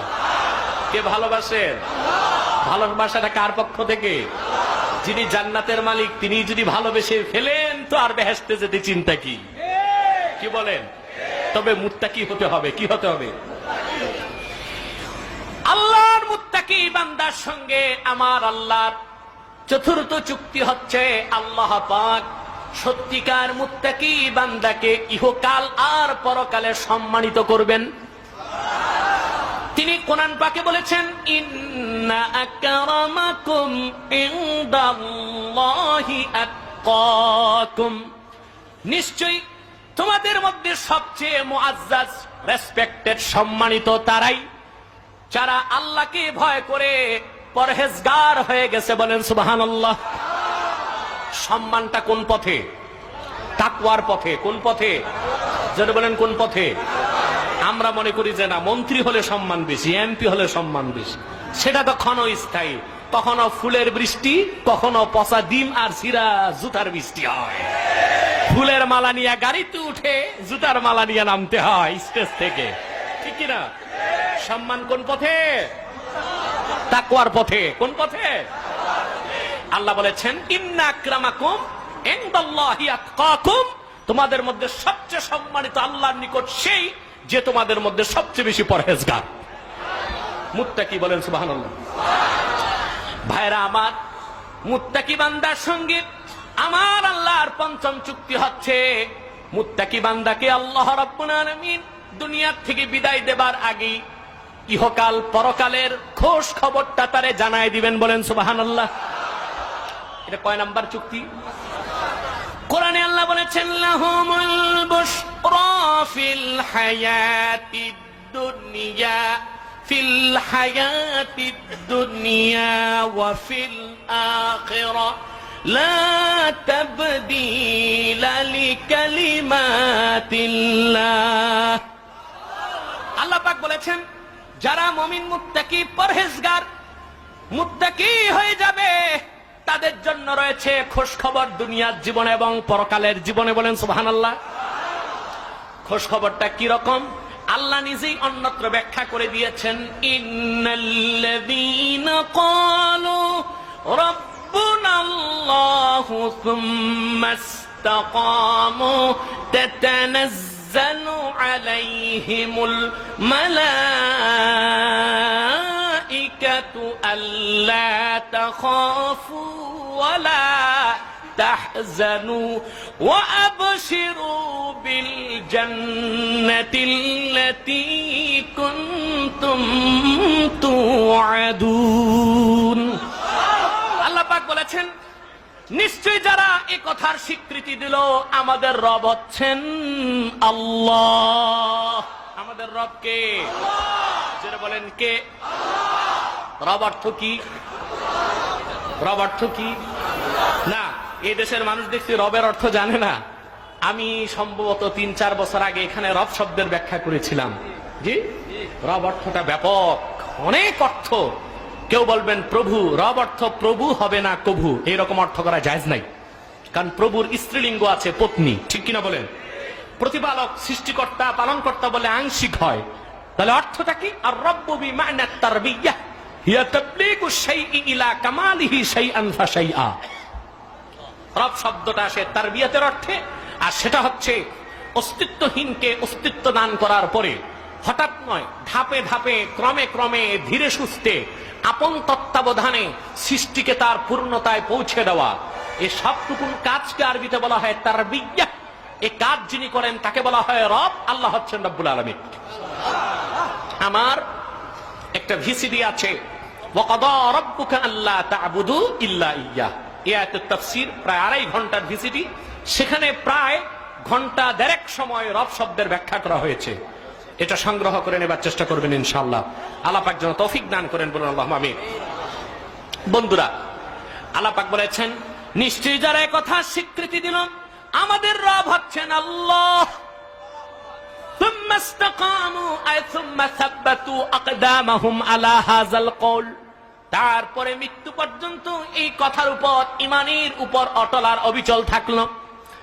তাতানাজ্জালু আলাইহিমুল মালায়েকা, মৃত্যুর সময় আল্লাহর রহমতের ফেরেশতারা তাদের ঘরে নাজিল হয়ে যায়। ফেরেশতারা এসে মৃত্যুর সন্ধিক্ষণে যে বান্দা পৌঁছে যায় তার এসে অভয় বাণী শোনায়। তাফসীরের মধ্যে এসছে, দুনিয়ার থেকে বিদায় নেবার সময় মুমিন বান্দার মনে ভয় আসে, পরকালে একা একই কেমন করে যাব। কবরটা একা যেতে হয় না? কথা বলে না, নাকি ছেলে মেয়েকেও যাবে? আত্মীয় স্বজন, আপনার বিবিও আসছেন, একা যাবেন, আর কিছু নিতেও পারবেন না। নিতে পারবেন? টাকা পয়সা, সোনার রূপা, ক্রেডিট কার্ড, কিছু যাবে সাথে? এমন তো না যে ক্রেডিট কার্ড নিয়ে যাবেন নাকি, ওখানে লেনদেন চলবে, এরকম কোন ব্যবস্থা? একেবারেই একা এসেছেন, একাই আপনাকে বিদায় নিতে হবে, আর সঙ্গে কিছু নেওয়া যাবে? তাফসীরের কিতাব সাক্ষী, শাহে সিকান্দার যুলকারনাইন যখন দুনিয়ার থেকে বিদায় নিবেন, সন্তানদেরকে ডেকে বললেন, সন্তানেরা, আমার মৃত্যুর পরে, গোসলের পরে, কাফনের পরে আমার দুটো হাত তোমরা বাইরে বের করে দিও। সন্তানরা তারে প্রশ্ন করলো, আব্বাজি, এরকম ওসিয়ত তো কেউ পূর্বে কোনোদিন করে নাই, হাত কেন বের করে দিব? সন্তানদেরকে তিনি জবাব দিলেন, কলিজার টুকরা সন্তানেরা, মনে রেখো, আমি 7 সাম্রাজ্যের সম্রাট যুলকারনাইন বাদশাহ। বিদায় বেলা দুনিয়ার মানুষকে, দুনিয়াদারকে আমি একটা সবক দিয়ে দিতে চাই। 7 সাম্রাজ্যের সম্রাট শাহে সিকান্দার দুনিয়ার থেকে কবরে গেল খালি হাত, একটা সোনার উপার কাঁচা পয়সাও সঙ্গে নিতে পারে নাই। আপনি আসছেন একা, যাবেন? জোরে বলেন, সঙ্গে কিছু নিতে? মৃত্যুর সময় ভয়টা আসে, আমি একা কেমন করে যাব কবরে, মিজানে পুলসিরাতে। ফেরেশতা আল্লাহর পক্ষ থেকে শোনায়, আল্লাহ তাখাফু, তোমরা ভয় করো না, আমরা ফেরেশতারা নেমে এসেছি কবরে, মিজানে পুলসিরাতে আল্লাহর বেহেশতের দুয়ার পর্যন্ত তোমাদের সঙ্গী হয়ে যাব। ওয়ালা তাহজানু, চিন্তা করো না। তাফসীর সাক্ষী, মুমিন মুসলমান মুত্তাকি দুনিয়া থেকে বিদায় নেবার সন্ধিক্ষণে তার মনে হাজারো চিন্তা উকি ঝুঁকি দেয়। আমার স্ত্রী বিধবা হয়ে যাবে, তার সংরক্ষণ কে করবে? ছোট মেয়েটির বিয়ে হয় নাই, কে তার বিয়ের ব্যবস্থা করবে? সন্তান তো ইয়াতীম, কে তার চাকরির ব্যবস্থা করবে? ফেরেশতা আল্লাহর পক্ষ থেকে তারে অভয় বাণী শোনায়, নিশ্চিন্ত করার জন্য বলে, ওয়ালা তাহজানু, মুমিন বান্দা তুমি চিন্তা করো না, তোমার বিদায় নেবার পর তোমার স্ত্রী, ছেলে সন্তান, তাদের হেফাজত ও কিফালতের দায়িত্ব আল্লাহ নিজের হাতে নিবে। ওয়া আবশিরু বিল জান্নাহ, আর জান্নাতের খোঁজ খবর নাও। সুবহানাল্লাহ। ইমাম ফখরুদ্দিন তিনি ব্যাখ্যা লিখেছেন, ফেরেশতা যখন মুমিন বান্দাকে বেহেশতের খোঁজ খবরটা শোনায়, আমার আল্লাহ মুমিন বান্দার ঘর থেকে আকাশ পর্যন্ত সব পর্দাগুলো তার চোখের সামনে থেকে সরায় দেন। মুমিন বান্দা তার দুনিয়ার বিছানা থেকে আল্লাহর আকাশের উপর নূরের বেহেশতের ফুলের বিছানা দেখার পর আমার আল্লাহ তার রূহটা কবজ করে নেন। এজন্য আল্লাহ বলেছেন, মুত্তাকির সাথে আল্লাহর পঞ্চম ওয়াদা, আল্লাহ তাকে ইহকাল এবং পরকালের খোঁজ খবর শোনায় দিবেন। বলেন সুবহানাল্লাহ। আরো জোরে বলেন সুবহানাল্লাহ। ভাইরা আমার, মুত্তাকির সাথে আমার আল্লাহর ষষ্ঠ ওয়াদা হচ্ছে, মুত্তাকি বান্দাকে আল্লাহ রাব্বুল আলামিন জাহান্নাম থেকে নিষ্কৃতি দিবেন। বলেন সুবহানাল্লাহ। আল আরদ উইদ্দাত লিল মুত্তাকিন।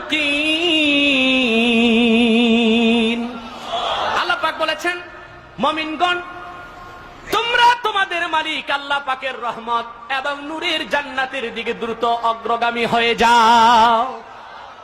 কোন জান্নাত? যে জান্নাতের প্রশস্ততা 7 আকাশ এবং জমিনের চেয়ে ব্যাপক। বলেন সুবহানাল্লাহ।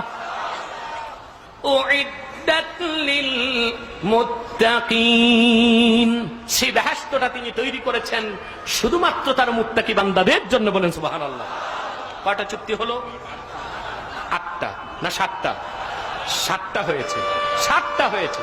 অষ্টম চুক্তি হচ্ছে মুত্তাকি বান্দাকে আল্লাহ পাক বেহেশতে চিরস্থায়ী আবাসের সাথে সাথে তাকে এমন ব্যবস্থা করে দিবেন যে তার খাদ্যটাও চিরস্থায়ী হবে আর বেহেশতের ছায়াটাও চিরস্থায়ী হবে।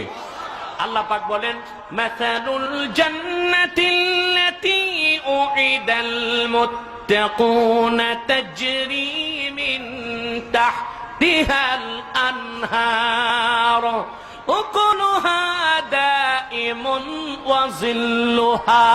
সুবহানাল্লাহ।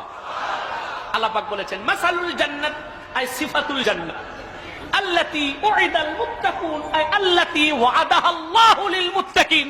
সেই জান্নাত যে জান্নাতের ওয়াদা করেছেন আল্লাহ শুধু মুত্তাকিদের জন্য, সে জান্নাতটা হচ্ছে এমন তাজরি মিন তাহতিহাল আনহার, সেই বেহেশতের নিচ দিয়ে স্বচ্ছ পানির প্রস্রবণী ফোয়ারা প্রবাহিত।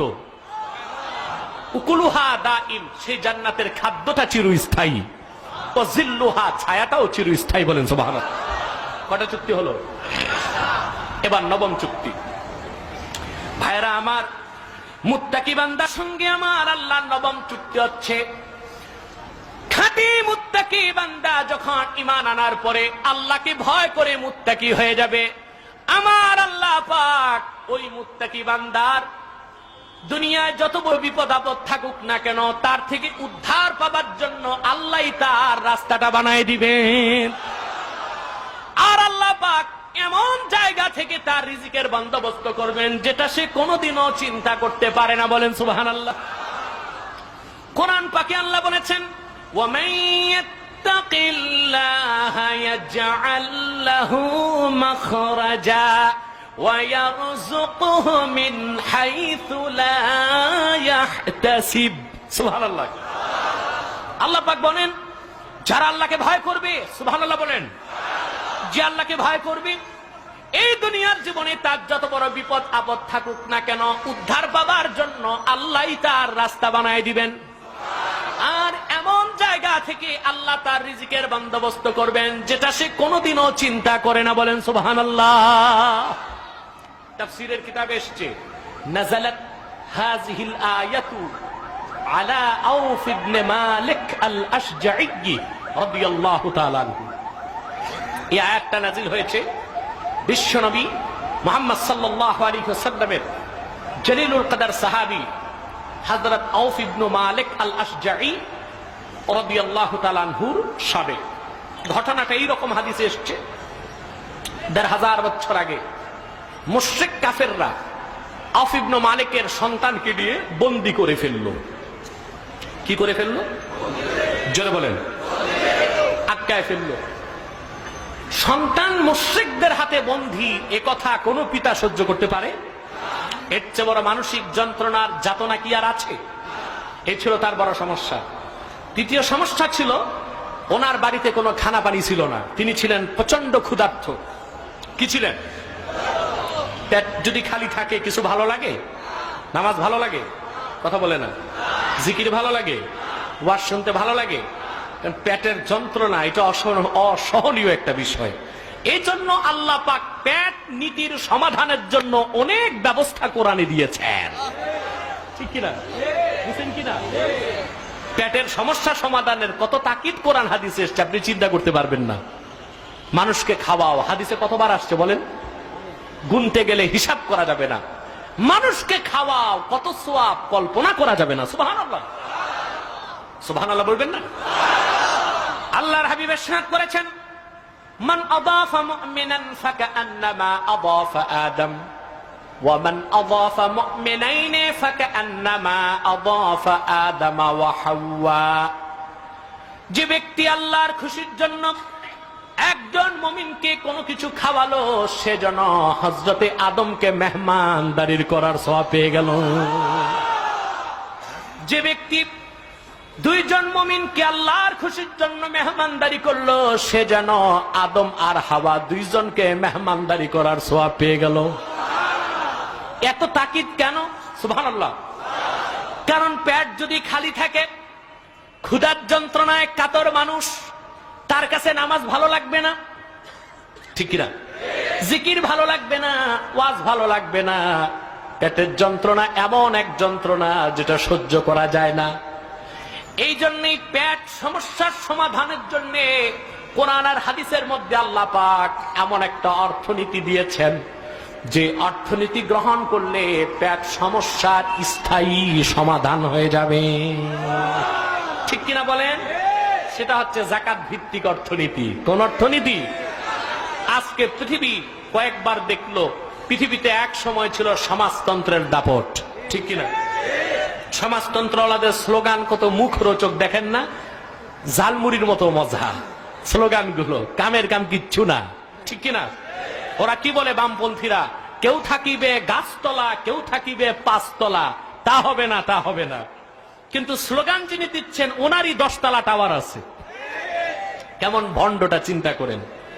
কেউ খাবে তো কেউ খাবে না, তা হবে না, তা হবে না। স্লোগানটা খুব মুখরোচক, কিন্তু সব হচ্ছে নিজেদের আখের গোছাবার একটা ব্যবস্থা। পৃথিবীর মানুষ দেখেছে কার্ল মার্কসের তৈরি সমাজবাদ একটি ব্যর্থ অর্থনীতি, যা পৃথিবীর মানুষের অর্থনৈতিক সমস্যার সমাধান দিতে পারে নাই। তারপরে মানুষ দেখলো পৃথিবীতে পুঁজিবাদের দাপট। কিসের দাপট? আমেরিকা ব্রিটেন যে পুঁজিবাদ, ইউরোপ আমেরিকা পাশ্চাত্য। বিশেষজ্ঞদের মতে আর কিছুদিনের মধ্যেই পুঁজিবাদের মৃত্যু ঘনিয়ে আসতেছে ইনশাআল্লাহ, ঠিক কিনা বলে? বাঁচার জন্য পৃথিবীর মানুষকে ১৫০০ বছর আগে আল্লাহর পক্ষ থেকে দেওয়া যাকাত ভিত্তিক অর্থনীতিকে গ্রহণ করে নিতে হবে, ঠিক কিনা বলে? আজকে মার্কিন যুক্তরাষ্ট্রের অবস্থা খারাপ, এটা ইতিমধ্যেই প্যারালাইসিস হয়ে গেছে। মার্কিন যুক্তরাষ্ট্রের ক্লিনিক্যাল ডেথ হয়ে গেছে, রুহুটা বের হওয়া বাকি আছে, ঠিক কিনা বলেন? বাগদাদের মুসলমানেরা, আফগানের মুসলমানেরা তার বিষাক্ত দাঁত আর কোমরকে ভেঙে টুকরা টুকরা করে দিয়েছে। আমি বলবো যুক্তরাষ্ট্রের ক্লিনিক্যাল ডেথ হয়ে গেছে, মৃত্যুর ঘোষণাটা বাকি আছে। গত একটি বছর তার দেশে ১.৫ লক্ষ যুবক বেকার হয়েছে, হাজার হাজার মার্কিন নাগরিক স্ট্রিট বেগার হয়েছে, ভিক্ষুক হয়ে গেছে। তার অর্থনৈতিক ধস নেমেছে। ইনশাআল্লাহ এই ধস থেকে আর কোনোদিন উত্তরণের ব্যবস্থা তার হবে না, ঠিক কিনা বলেন? কারণ এই যুক্তরাষ্ট্র পৃথিবীতে এত মানুষকে হত্যা করেছে। পৃথিবীর সৃষ্টির সূচনা থেকে আজ অবধি খ্রিস্টানরা যত মানুষ হত্যা করেছে পৃথিবীর ইতিহাসে তার নজির পাওয়া যায় না, ঠিক কিনা বলে? কিন্তু ওরাই আবার আমাদেরকে বলে সন্ত্রাসী। কি বলে? কি বলে? কারণ চোরের মার বড় গলা, চোরের মার বড় গলা। চুরি করে কয় না আমার ছেলে খুব সুফি সাহেব, আমার ছেলে কি পৃথিবীতে সন্ত্রাসকে সৃষ্টি করতেছে মার্কিন যুক্তরাষ্ট্র। তার পতন অবিসম্ভাবী। বলছিলাম পেটের সমস্যা বহুত বড় সমস্যা। এই জন্য মুসলিম, এই জন্য হিন্দুস্তানের শ্রেষ্ঠতম মুহাদ্দিসদের একজন মুসলিম দার্শনিক শেখুল ইসলাম আল্লামা ওলিউল্লাহ মুহাদ্দিস দেহলভী রাহমাতুল্লাহি আলাইহি হুজ্জাতুল্লাহিল বালেগার মধ্যে কোরআন হাদিস থেকে ইসলামী অর্থনীতির রূপরেখা তুলে ধরেছেন। কার্ল মার্কস সেই পুস্তকটাকে, হুজ্জাতুল্লাহিল বালেগাটাকেই চুরি করে ইউরোপ নিয়ে ইংরেজিতে ট্রান্সলেট করে ওই কিতাব থেকে আল্লাহ ও আল্লাহর হাবিবের নাম, কোরআন হাদিসের শব্দগুলো বাদ দিয়া কিছু মোটিভেশন করে সমাজতন্ত্রকে আবিষ্কার করেছে। সমাজতন্ত্রের যতটুকু কৃতিত্ব সেটার জন্য ইসলামের কাছে তারা ঋণী, কিন্তু তাদের ভিত্তি হচ্ছে নাস্তিকতা। ইসলামের মূলটাকেই তারা বাদ দিয়েছে, এই জন্য তারা আজকে ব্যর্থ হয়ে গেছে, ঠিক কিনা বলেন? অতএব পৃথিবীর মানুষ পেট সমস্যার সমাধানটা বহুত বড় একটি জিনিস। সাহাবীর ছিল 2টা সমস্যা। কয়টা? জানবেন কয়টা? ছেলে বন্দি আর পেটে ক্ষুধা। খুব বড় সমস্যা না ছোট সমস্যা? আউফ ইবনে মালিক আল-আশজাই স্ত্রী ডাক দিয়ে বললেন, প্রাণের স্বামী ঘরে বসে আছেন কেন? জলদি করে 2টি সমস্যার সমাধানের জন্য রাহমাতুল লিল আলামিন মুহাম্মদ সাল্লাল্লাহু আলাইহি ওয়াসাল্লামের নূরের কদমে চলে যান। আল্লাহ রাব্বুল আলামিন মুহূর্তের মধ্যেই আমাদের পরিবারের দোনোটা সমস্যার সমাধান করে দিবেন। হাদিস সাক্ষী বুক ভরা কষ্ট আর চোখ ভরা পানি নিয়ে হযরত আউফ ইবনে মালিক আল আশজাঈ মসজিদ নববীতে আসলেন। আল্লাহর হাবিবের খেদমতে এসে বললেন, ইয়া রাসূলুল্লাহ, ইয়া হাবিবাল্লাহ, আমার সন্তানটারে কয়েকদিন হলো মুশরিকরা নিয়ে বন্দী করে রেখেছে। কি অবস্থায় আছে আমি তো জানি না। কলিজার টুকরা সন্তানের কথাটা মনে হলে আমার কলিজায় আর ব্যথা সহ্য করতে পারি না। আমার দ্বিতীয় সমস্যা, কয়েকদিন যাবৎ ঘরে কোনো খানা পানি নাই, ক্ষুধার্ত আমি। একদিকে মানসিক যন্ত্রণা, আরেকদিকে শারীরিক যন্ত্রণা। বিশ্বনবী মুহাম্মদ সাল্লাল্লাহু আলাইহি ওয়াসাল্লাম তাকে সমাধান দিলেন। আউফ ইবনে মালিককে ডাক দিয়ে বললেন, আউফ, ইত্তাকিল্লাহ ওয়াসবির। বলেন না সুবহানাল্লাহ। ইত্তাকিল্লাহ ওয়াসবির, ইত্তাকিল্লাহ ওয়াসবির। তুমি আল্লাহকে ভয় করো আর ধৈর্য ধারণ করো। ওয়া আমুরুকা ওয়া ইয়্যাহা আন তাস্তাকসিরা মিন কওলি লা হাওলা ওয়া লা কুওয়াতা ইল্লা বিল্লাহ। আর আমি তোমাকে আর তোমার স্ত্রীকে আদেশ করছি, তোমরা স্বামী আর স্ত্রী বেশি বেশি করে এই দুটো সমস্যার সমাধানের জন্য লা হাওলা ওয়া লা কুওয়াতা ইল্লা বিল্লাহ পড়তে থাকো। সুবহানাল্লাহ বলবেন না? আল্লাহ হাবিব মুহাম্মদ সাল্লাল্লাহু আলাইহি ওয়াসাল্লাম নির্দেশ করলেন যে আল্লাহকে ভয় করো। কাকে? আর ধৈর্য ধারণ করো। হুজুর পাক সাল্লাল্লাহু আলাইহি ওয়াসাল্লামের এই নির্দেশের হিকমত হচ্ছে এটা, সাহাবী যেন মুশরিক আর কাফেরদেরকে ভয় না করে, ভয় করতে যেন আল্লাহকে, আর ধৈর্য যেন ধারণ করে, ক্ষুধাকে যেন ভয় না করে, ভয় যেন করে আল্লাহকে। সুবহানাল্লাহ বলবেন না? এই জন্য তার হুজুর পাক সাল্লাল্লাহু আলাইহি ওয়াসাল্লাম প্রথম নির্দেশ করলেন তাকে, তুমি ক্ষুধাকেও ভয় পেও না, কাফের মুশরিককেও ভয় পেও না। ইত্তাকিল্লাহ ওয়াসবির, তুমি আল্লাহকে ভয় করো আর ধৈর্য ধারণ করো। আর তুমি আর তোমার স্ত্রী বেশি বেশি করে লা হাওলা ওয়া লা কুওয়াতা ইল্লা বিল্লাহ এই দোয়াটা পড়তে থাকো। বলেন না সুবহানাল্লাহ। আমি বসার পর দেখলাম ফায়ার ব্রিগেডের অফিসার আপনাদেরকে বললেন আগুন টাগুন লাগলে ওনাদেরকে খবর দিতে, ঠিক কিনা? ওনাদেরকে খবর দিতে হবে, কিন্তু ভরসা কার উপর রাখবেন? যারা বলেন কার উপর? বাঁচানোর মালিককে, মারার মালিককে, সুখ দেওয়ার মালিককে, দুঃখ দেওয়ার মালিককে, ইজ্জতের মালিককে, বেইজ্জতের মালিককে, জিল্লতের মালিককে, ক্ষমতার মালিককে, ক্ষমতা থেকে নামাবার মালিককে, গদিতে বসাবার মালিককে, গদি থেকে বেইজ্জত করে রাস্তায় নিক্ষেপ করার মালিককে। আল্লাহ ভয় করতে হবে কাকে? হুজুর পাক সাল্লাল্লাহু আলাইহি ওয়াসাল্লাম তাকে নসিহত করলেন। চোখের পানি মুছতে মুছতে সাহাবী বাড়িতে আসছেন। সুবহানাল্লাহ। স্ত্রী ডাক দিলেন, স্বামী রাহমাতুল লিল আলামিন বিশ্বনবী মুহাম্মদ সাল্লাল্লাহু আলাইহি ওয়াসাল্লাম কি নির্দেশ করেছেন? তিনি বললেন, আল্লাহর হাবিব আমাকে নির্দেশ করেছেন আল্লাহকে ভয় করার জন্য, যেটা মুত্তাকির কাজ। সুবহানাল্লাহ বলবেন না? আর ধৈর্য ধারণ করতে, এটাও মুত্তাকির কাজ। আর ওয়া ইন্না রাসূলুল্লাহি সাল্লাল্লাহু আলাইহি ওয়াসাল্লাম আমারানি ওয়া ইয়াকে আন নাস্তাকসিরা মিন কওলি লা হাওলা ওয়া লা কুওয়াতা ইল্লা বিল্লাহ। আর বিশ্বনবী মুহাম্মদ সাল্লাল্লাহু আলাইহি ওয়াসাল্লাম তোমাকে আর আমাকে আদেশ করেছেন আমরা যেন বেশি বেশি লা হাওলা ওয়া লা কুওয়াতা ইল্লা বিল্লাহ পড়তে থাকি। বলেন সুবহানাল্লাহ। ভাইরা আমার, হাদিস সাক্ষী, সাহাবী আর তার স্ত্রী আল্লাহর উপর ভরসা করলেন, ধৈর্য ধারণ করলেন, বেশি বেশি লা হাওলা ওয়া লা কুওয়াতা ইল্লা বিল্লাহ পড়তে লাগলেন।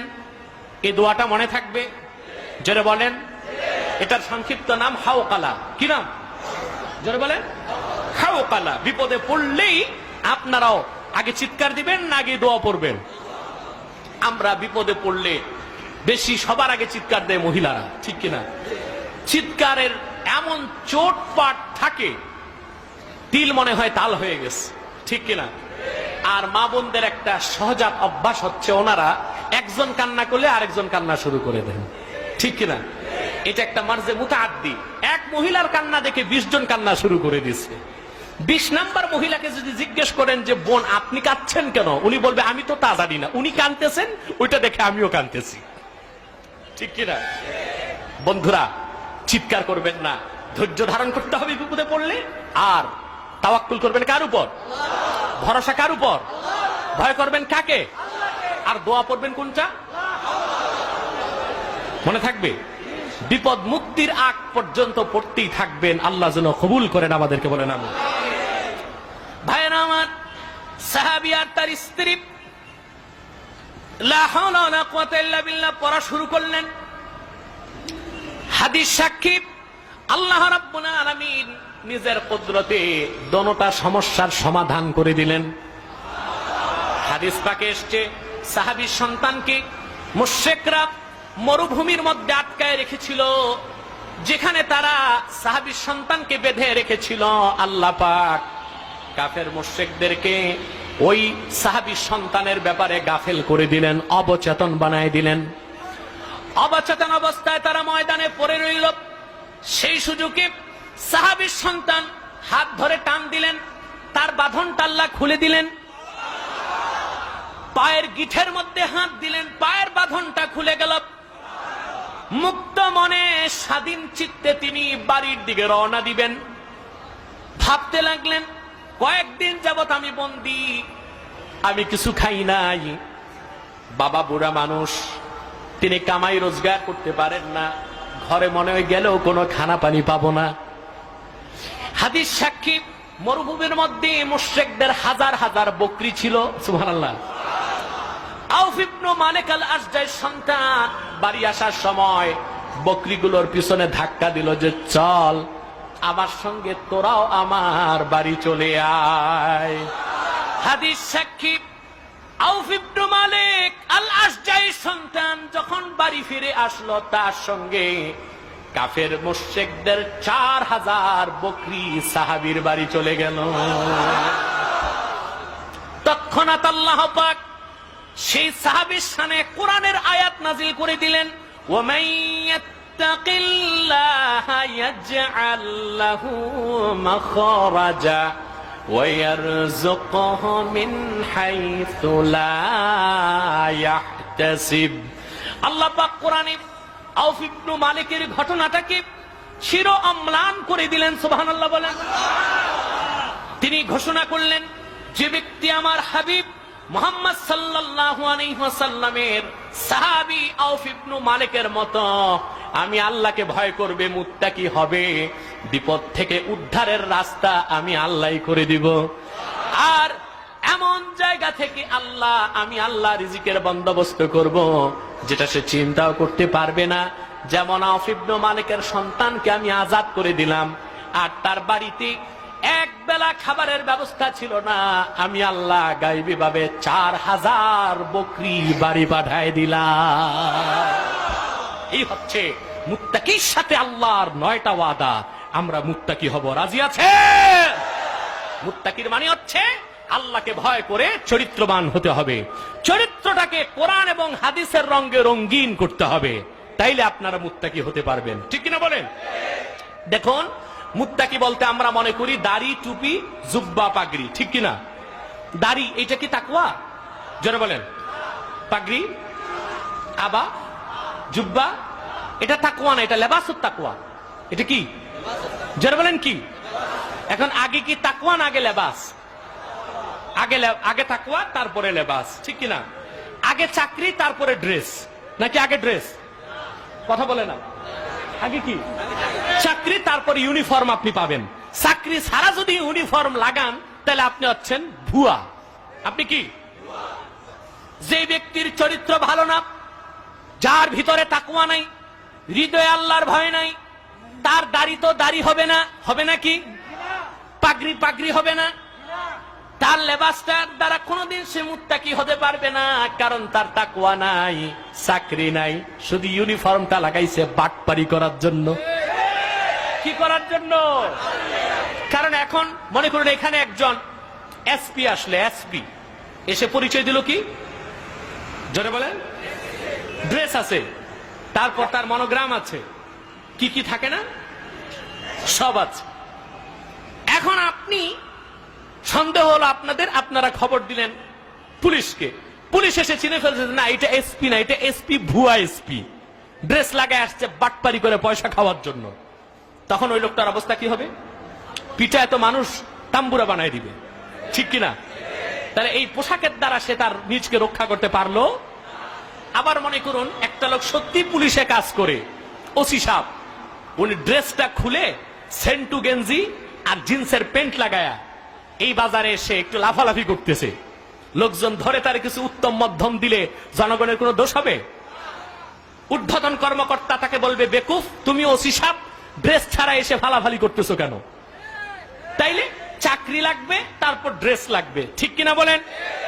এই দাড়ি, টুপি, পাগড়ি, জুব্বা, কুর্তা, এটা তো তাকওয়া না, এটা লেবাসুত তাকওয়া।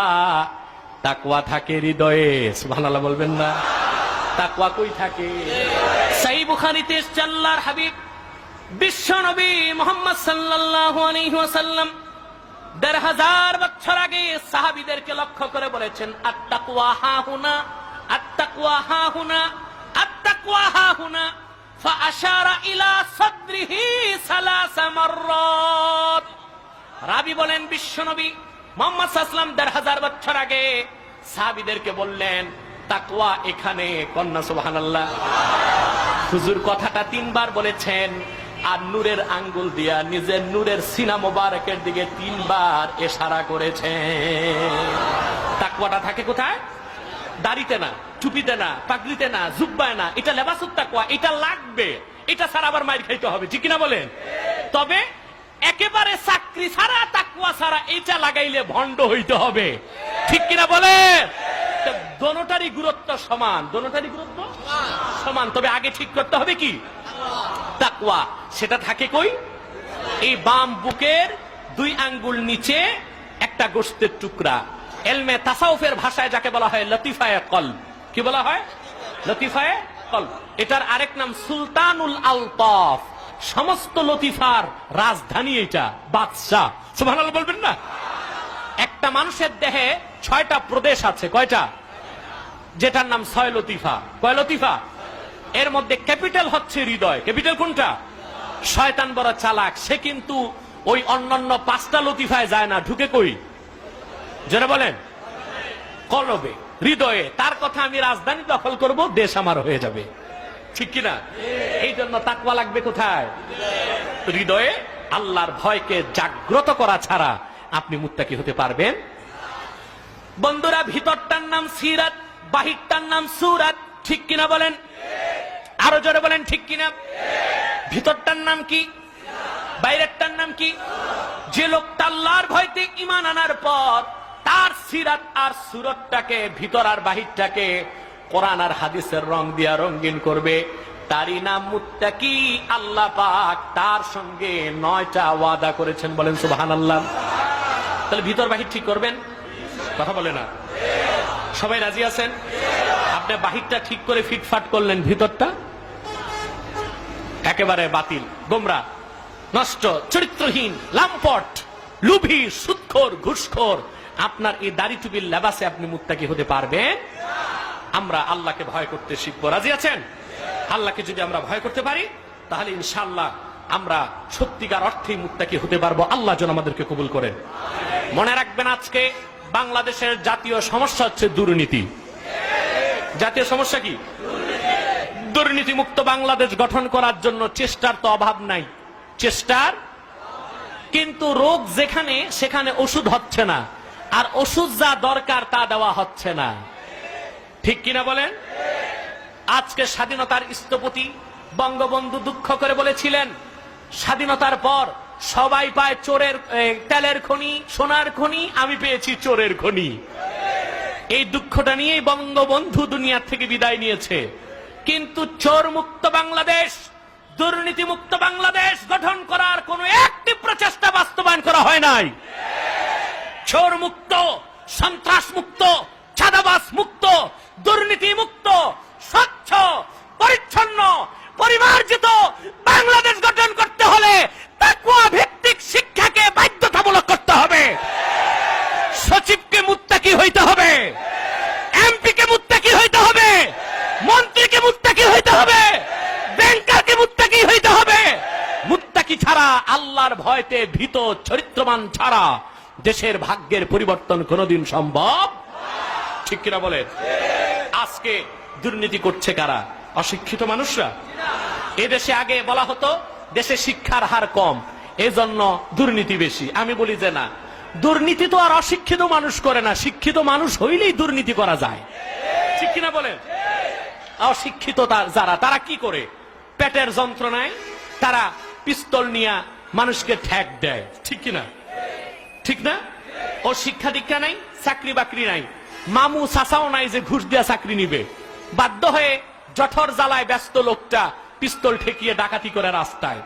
কিন্তু আমরা দেখতে পাচ্ছি যারা master degree holder, PhD holder, honours pass, BCS cadre, বিশ্ববিদ্যালয় পড়ুয়া সুশিক্ষিত মানুষগুলো সচিবের চাকরি নিয়ে সচিবালয়ের চেয়ারে বসে ফাইল ঠেকায় ডাকাতি করে, ঠিক কিনা বলে?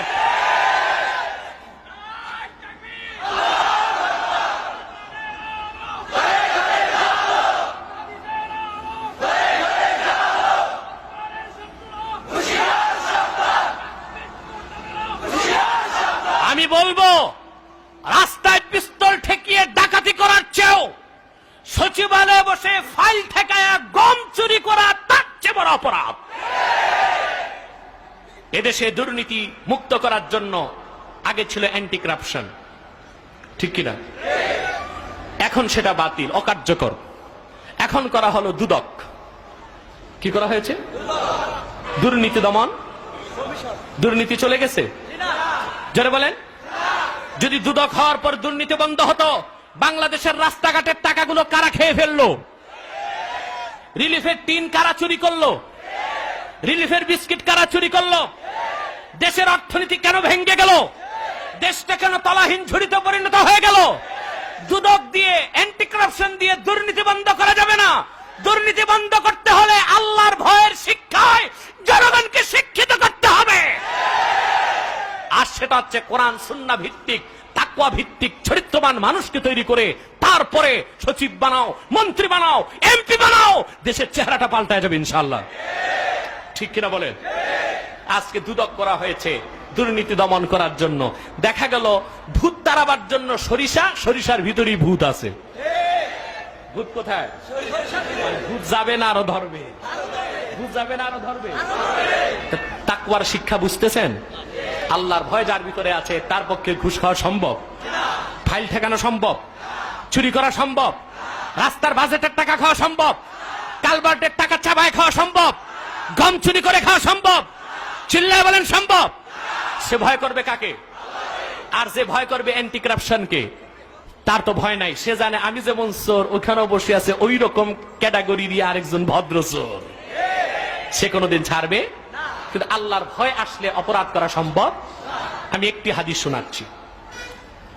হযরত ওমর রাদিয়াল্লাহু তাআলা আনহুর কলিজার টুকরা সন্তান আব্দুল্লাহ বিন ওমর, সুবহানাল্লাহ, যেমন বাপ তেমন বেটা, সাহাবী ইবনু সাহাবী, তিনি নিজে সাহাবী, ওনার বাপ হযরত ওমরও সাহাবী, সুবহানাল্লাহ। তিনি একদিন রাস্তা দিয়ে হাঁটতেছেন মক্কা শরীফ। এমন সময় দেখলেন পাহাড়ের উপর থেকে এক রাখাল বকরির পাল নিয়ে নামতেছে। বকরির পাল মানে হাজার হাজার বকরি। বকরি দেখলে তো একটু লোভ আসবেই, ঠিক কিনা? পছন্দ হয় না? তো ওনার ভিতরে একটু পছন্দ লাগলো, একটা বকরি কিনতে চাইলেন। রাখালকে তিনি বললেন, বি'নি শাতাম মিনাল গানাম, তোমার বকরির পাল থেকে একটা বকরি আমার কাছে বিক্রি করো। রাখাল বলল যে হযরত, এটা আমার পক্ষে সম্ভব না, কারণ আনা আব্দুম মামলুক, আমি আরেকজনের গোলাম, আর বকরিগুলো তার, তার অনুমতি ছাড়া বকরি আমি আপনার কাছে বিক্রি করতে পারবো না। সুবহানাল্লাহ। আমিরুল মুমিনিন, অর্ধেক পৃথিবীর শাসকের ছেলেকে রাখালই জবাব দিয়ে দিল। সুবহানাল্লাহ বলবেন না? রাখালের জবাবটা শুনে হযরত আব্দুল্লাহ বিন ওমর উনি তাকে একটু যাচাই করতে চাইলেন। কি করতে চাইলেন? যে তাকওয়াটা কি রকম আছে তার। তিনি বললেন, দেখো হাজার হাজার বকরি একটা বিক্রি করলে তো তোমারও লাভ আমারও লাভ, মালিক তো বুঝবে না, একটা বকরি কমলে কি বুঝবে? তো তিনি বললেন যে না হযরত, হুজুর, আমার যিনি মালিক উনি বড্ড চালাক, বকরিগুলো বের করার সময় গনেন, ফেরত নিলেও গনেন। আব্দুল্লাহ বিন ওমর তার একটু যাচাই করতে চাইলেন, বললেন তুমি বলে দিও কাদ আকালাহা যিবু, যে বকরি কম ওইটা বাঘে খাইছে। একটা বকরি কে খাইছে? কয় হ্যাঁ, এটা বললে বিশ্বাস করবে, কথা ঠিক।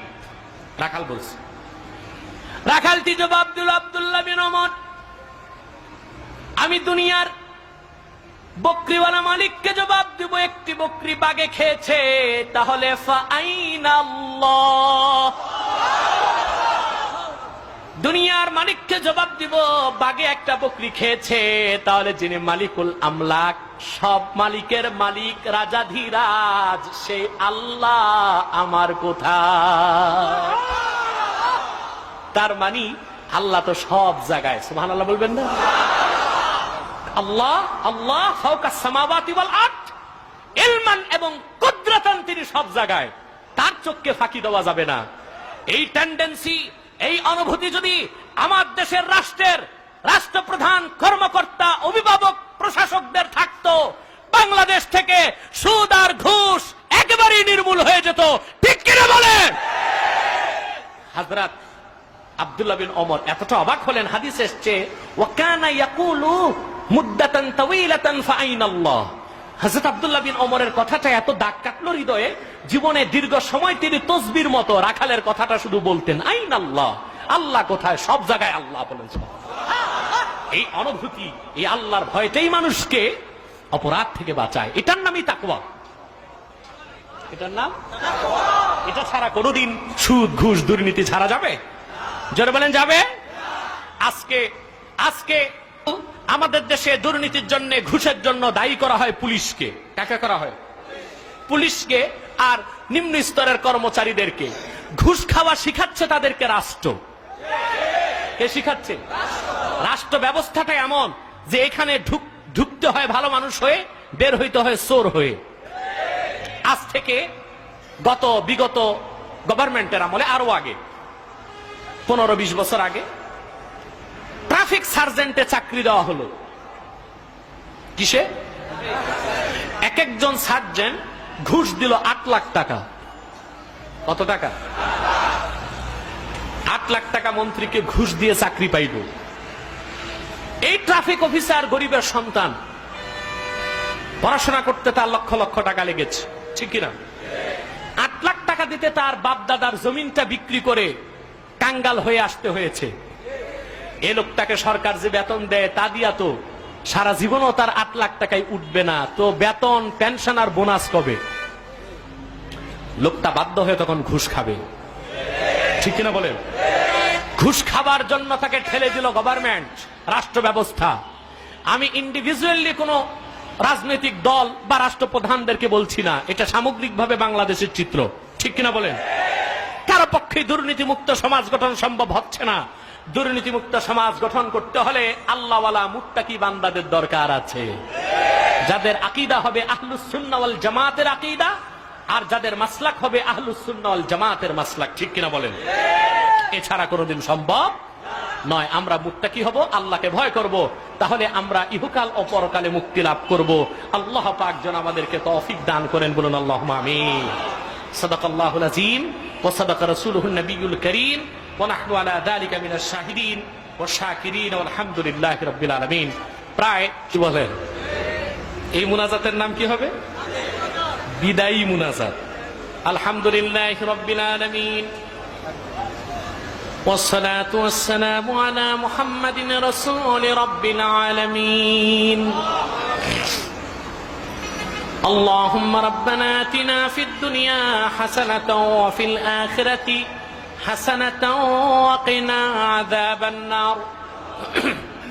ربنا ظلمنا أنفسنا وإن لم تغفر لنا وترحمنا لنكونن من الخاسرين. ربنا لا تزغ قلوبنا بعد إذ هديتنا وهب لنا من لدنك رحمة إنك أنت الوهاب. واعف عنا واغفر لنا وارحمنا وكفر عنا سيئاتنا وتوفنا مع الأبرار.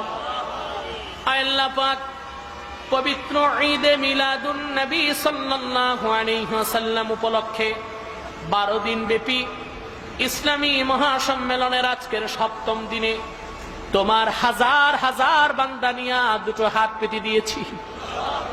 আল্লাহ পাক, আজকে সন্ধ্যা থেকে তোমার বান্দারা গভীর রাত পর্যন্ত বসে রইল মাবুদ। প্যান্ডেলে জায়গা হয় নাই, হাজার হাজার মানুষ বাহিরে বসে খালি আকাশের নিচে কথাগুলো শুনলো। আল্লাহ পাক, এতগুলো মানুষের মধ্যে যার 2 হাত তোমার ভালো লেগেছে গো আল্লাহ, তার 2 হাতের বিনিময়ে আমাদের সকলের জীবনের সব গুনাহ খাতা তুমি মাফ করে দাও। আল্লাহ পাক, হৃদয়ের গভীর থেকে দোয়া করি আল্লাহ, তোমার হাবিব নবীজি আমার হযরত মুহাম্মদ সাল্লাল্লাহু আলাইহি ওয়াসাল্লাম আজ থেকে 1500 বছর আগে দুনিয়া থেকে বিদায় নিয়েছেন। হায়াতুন নবী হিসেবে জান্নাতুল ফিরদাউসের টুকরা রওজা শরীফে বিশ্রাম গ্রহণ করেছেন। আয় আল্লাহ পাক, জীবনে একবার তোমার হাবিব নবীজি মুহাম্মদ সাল্লাল্লাহু আলাইহি ওয়াসাল্লামের জান্নাতুল ফিরদাউসের টুকরা রওজা শরীফে উপস্থিত হয়ে গো আল্লাহ, তোমার হাবিব নবীজি মুহাম্মদ সাল্লাল্লাহু আলাইহি ওয়াসাল্লামের পাক পবিত্র নূরের চরণ মুবারকে আল্লাহ দরুদ ও সালামের হাদিয়া পেশ করার আগে তুমি ডাক দিও না। আল্লাহ পাক, একবার বা একাধিকবার যারা সোনার মদিনায় নূরের মদিনায় যেতে পেরেছি গো আল্লাহ, জীবনে বারবার আল্লাহ তোমার হাবিব নবীজি মুহাম্মদ সাল্লাল্লাহু আলাইহি ওয়াসাল্লামের নূরের শহর মদিনা মুনাওয়ারা জিয়ারতের জন্য তাদের রাস্তাটা খুলিয়া দাও।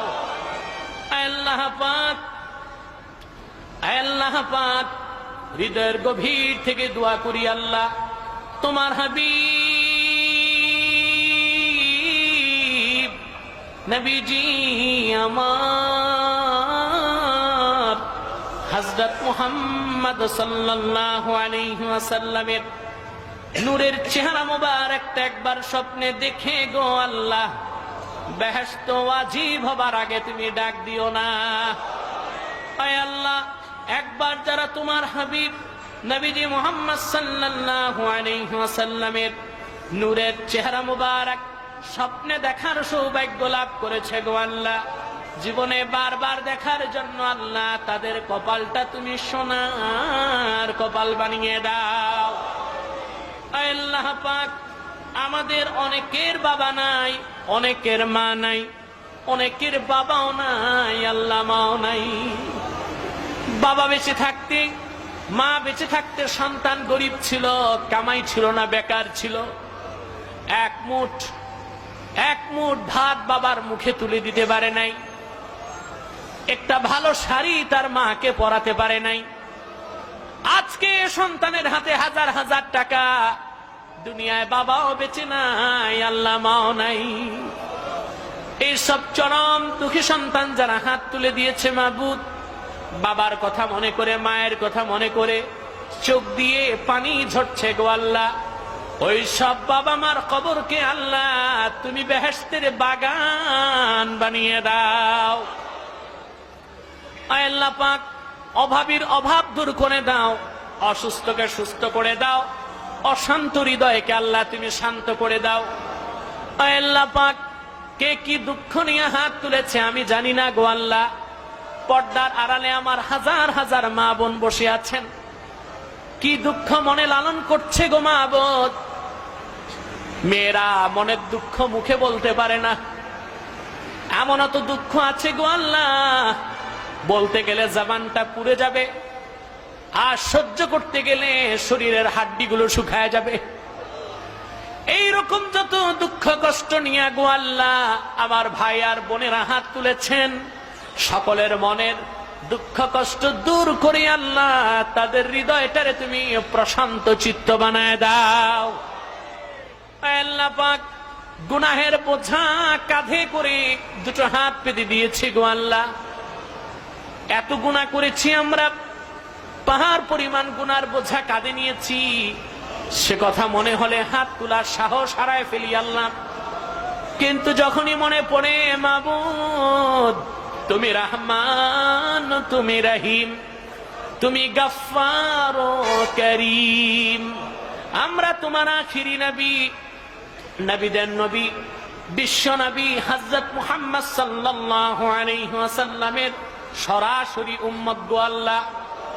আশায় আমাদের বুকখানা আল্লাহ ভরিয়া যায়। আয় আল্লাহ পাক, আলোচনার শুরুতে তোমার বান্দাদেরকে আমি প্রলোভন দিয়েছি গো আল্লাহ, মুনাজাত করে গুনাহ মাফ করে নিষ্পাপ ও বেহেশতি হয়ে বাড়িতে যাব। মাবুদে বারহাক আল্লাহ, যদি দোয়া কবুল না হয়, কাল কিয়ামতের দিন তোমার এই বান্দারা আমার কণ্ঠ চেপে ধরলে বলার তো কিছুই থাকবে না। মাবুদ, আরামের ঘুমকে হারাম করে নরম বিছানা লাথি মেরে শক্ত মাটির আসন গ্রহণ করে যারা বসে রইল গো আল্লাহ, প্রত্যেক মুমিনকে তুমি শিশুর মতো বেগুনাহ নিষ্পাপ করে বাড়ি ফিরায় দাও। আল্লাহ পাক, আমাদের মুশকিলাতকে তুমি আসান করে দাও, নেক হাজাত ও চাহাতকে কবুল করে নাও। আল্লাহ পাক, 12 দিন ব্যাপী ঐতিহাসিক এই মাহফিলের জন্য যারা টাকা পয়সা দিয়েছে আর যারা কার্যকর সদস্য হিসেবে খেটেছে, সেই সকল মুমিনের আল্লাহ মুখলাস মন আর হালাল ধন তুমি কবুল করে নাও।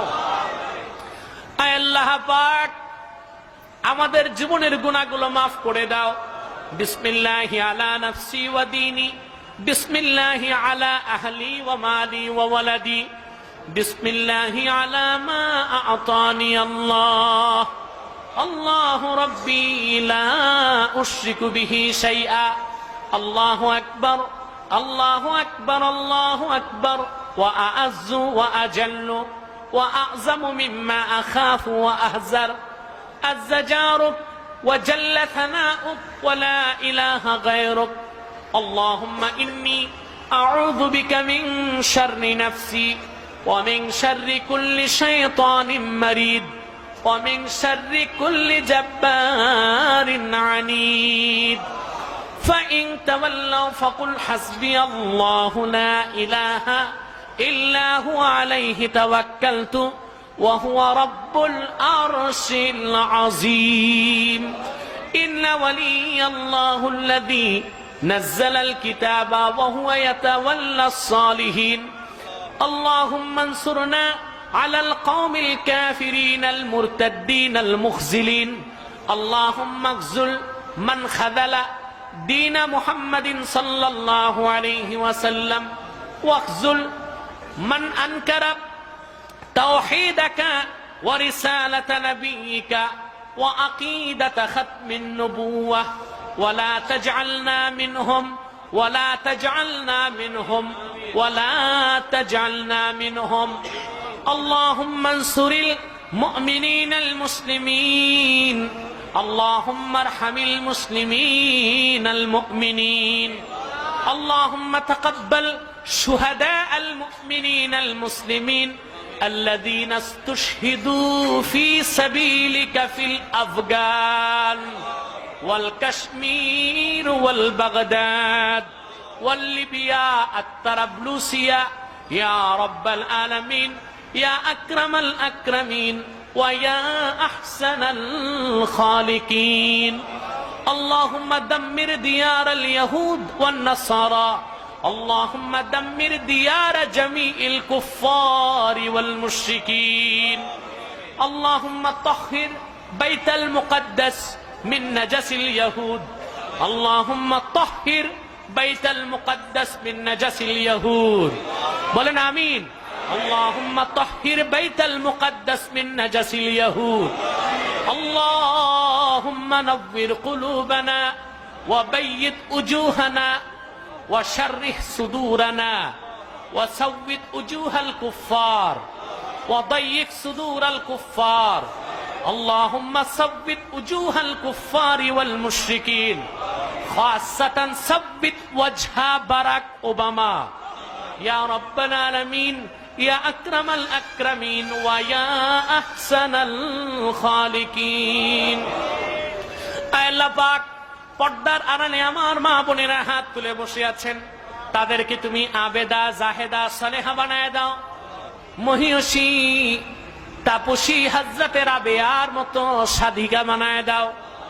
ভাইরা আমার, একটি মিনিট সময় ছেড়ে দিলাম, চক্ষুটা বন্ধ করুন, দিলটা নরম করুন, মাথাটা নত করুন।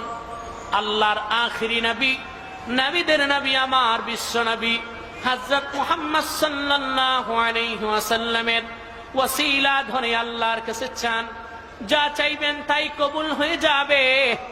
যদি পারো রে ভাইরা, 2 ফোঁটা চোখের পানি সদকা করে দাও। ভালো করে কেঁদে নেন বাবা। এই হাজার হাজার মানুষ জনসমুদ্রে বসে আছেন, যে কারো দোয়া কবুল হলে আপনার দোয়াটাও কবুল হয়ে যাবে।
اللهم إنا نتوسل إليك بوسيلة حبيبك المحترم نبيك الخاتم سيدنا إمامنا محمد بن عبد الله نبي الله رسول الله صلى الله عليه وسلم الذي أكملت به قصر النبوة وحكمت أن لا نبي بعده وأعلنت في القرآن بالبرهان أن محمدا صلى الله عليه وسلم خاتم النبيين والمرسلين قبل 1400 سنة. اللهم صل وسلم وبارك على سيدنا حبيبنا شفيعنا مولانا محمد وآله وصحبه أجمعين والحمد لله رب العالمين. السلام عليكم ورحمة الله تعالى وبركاته.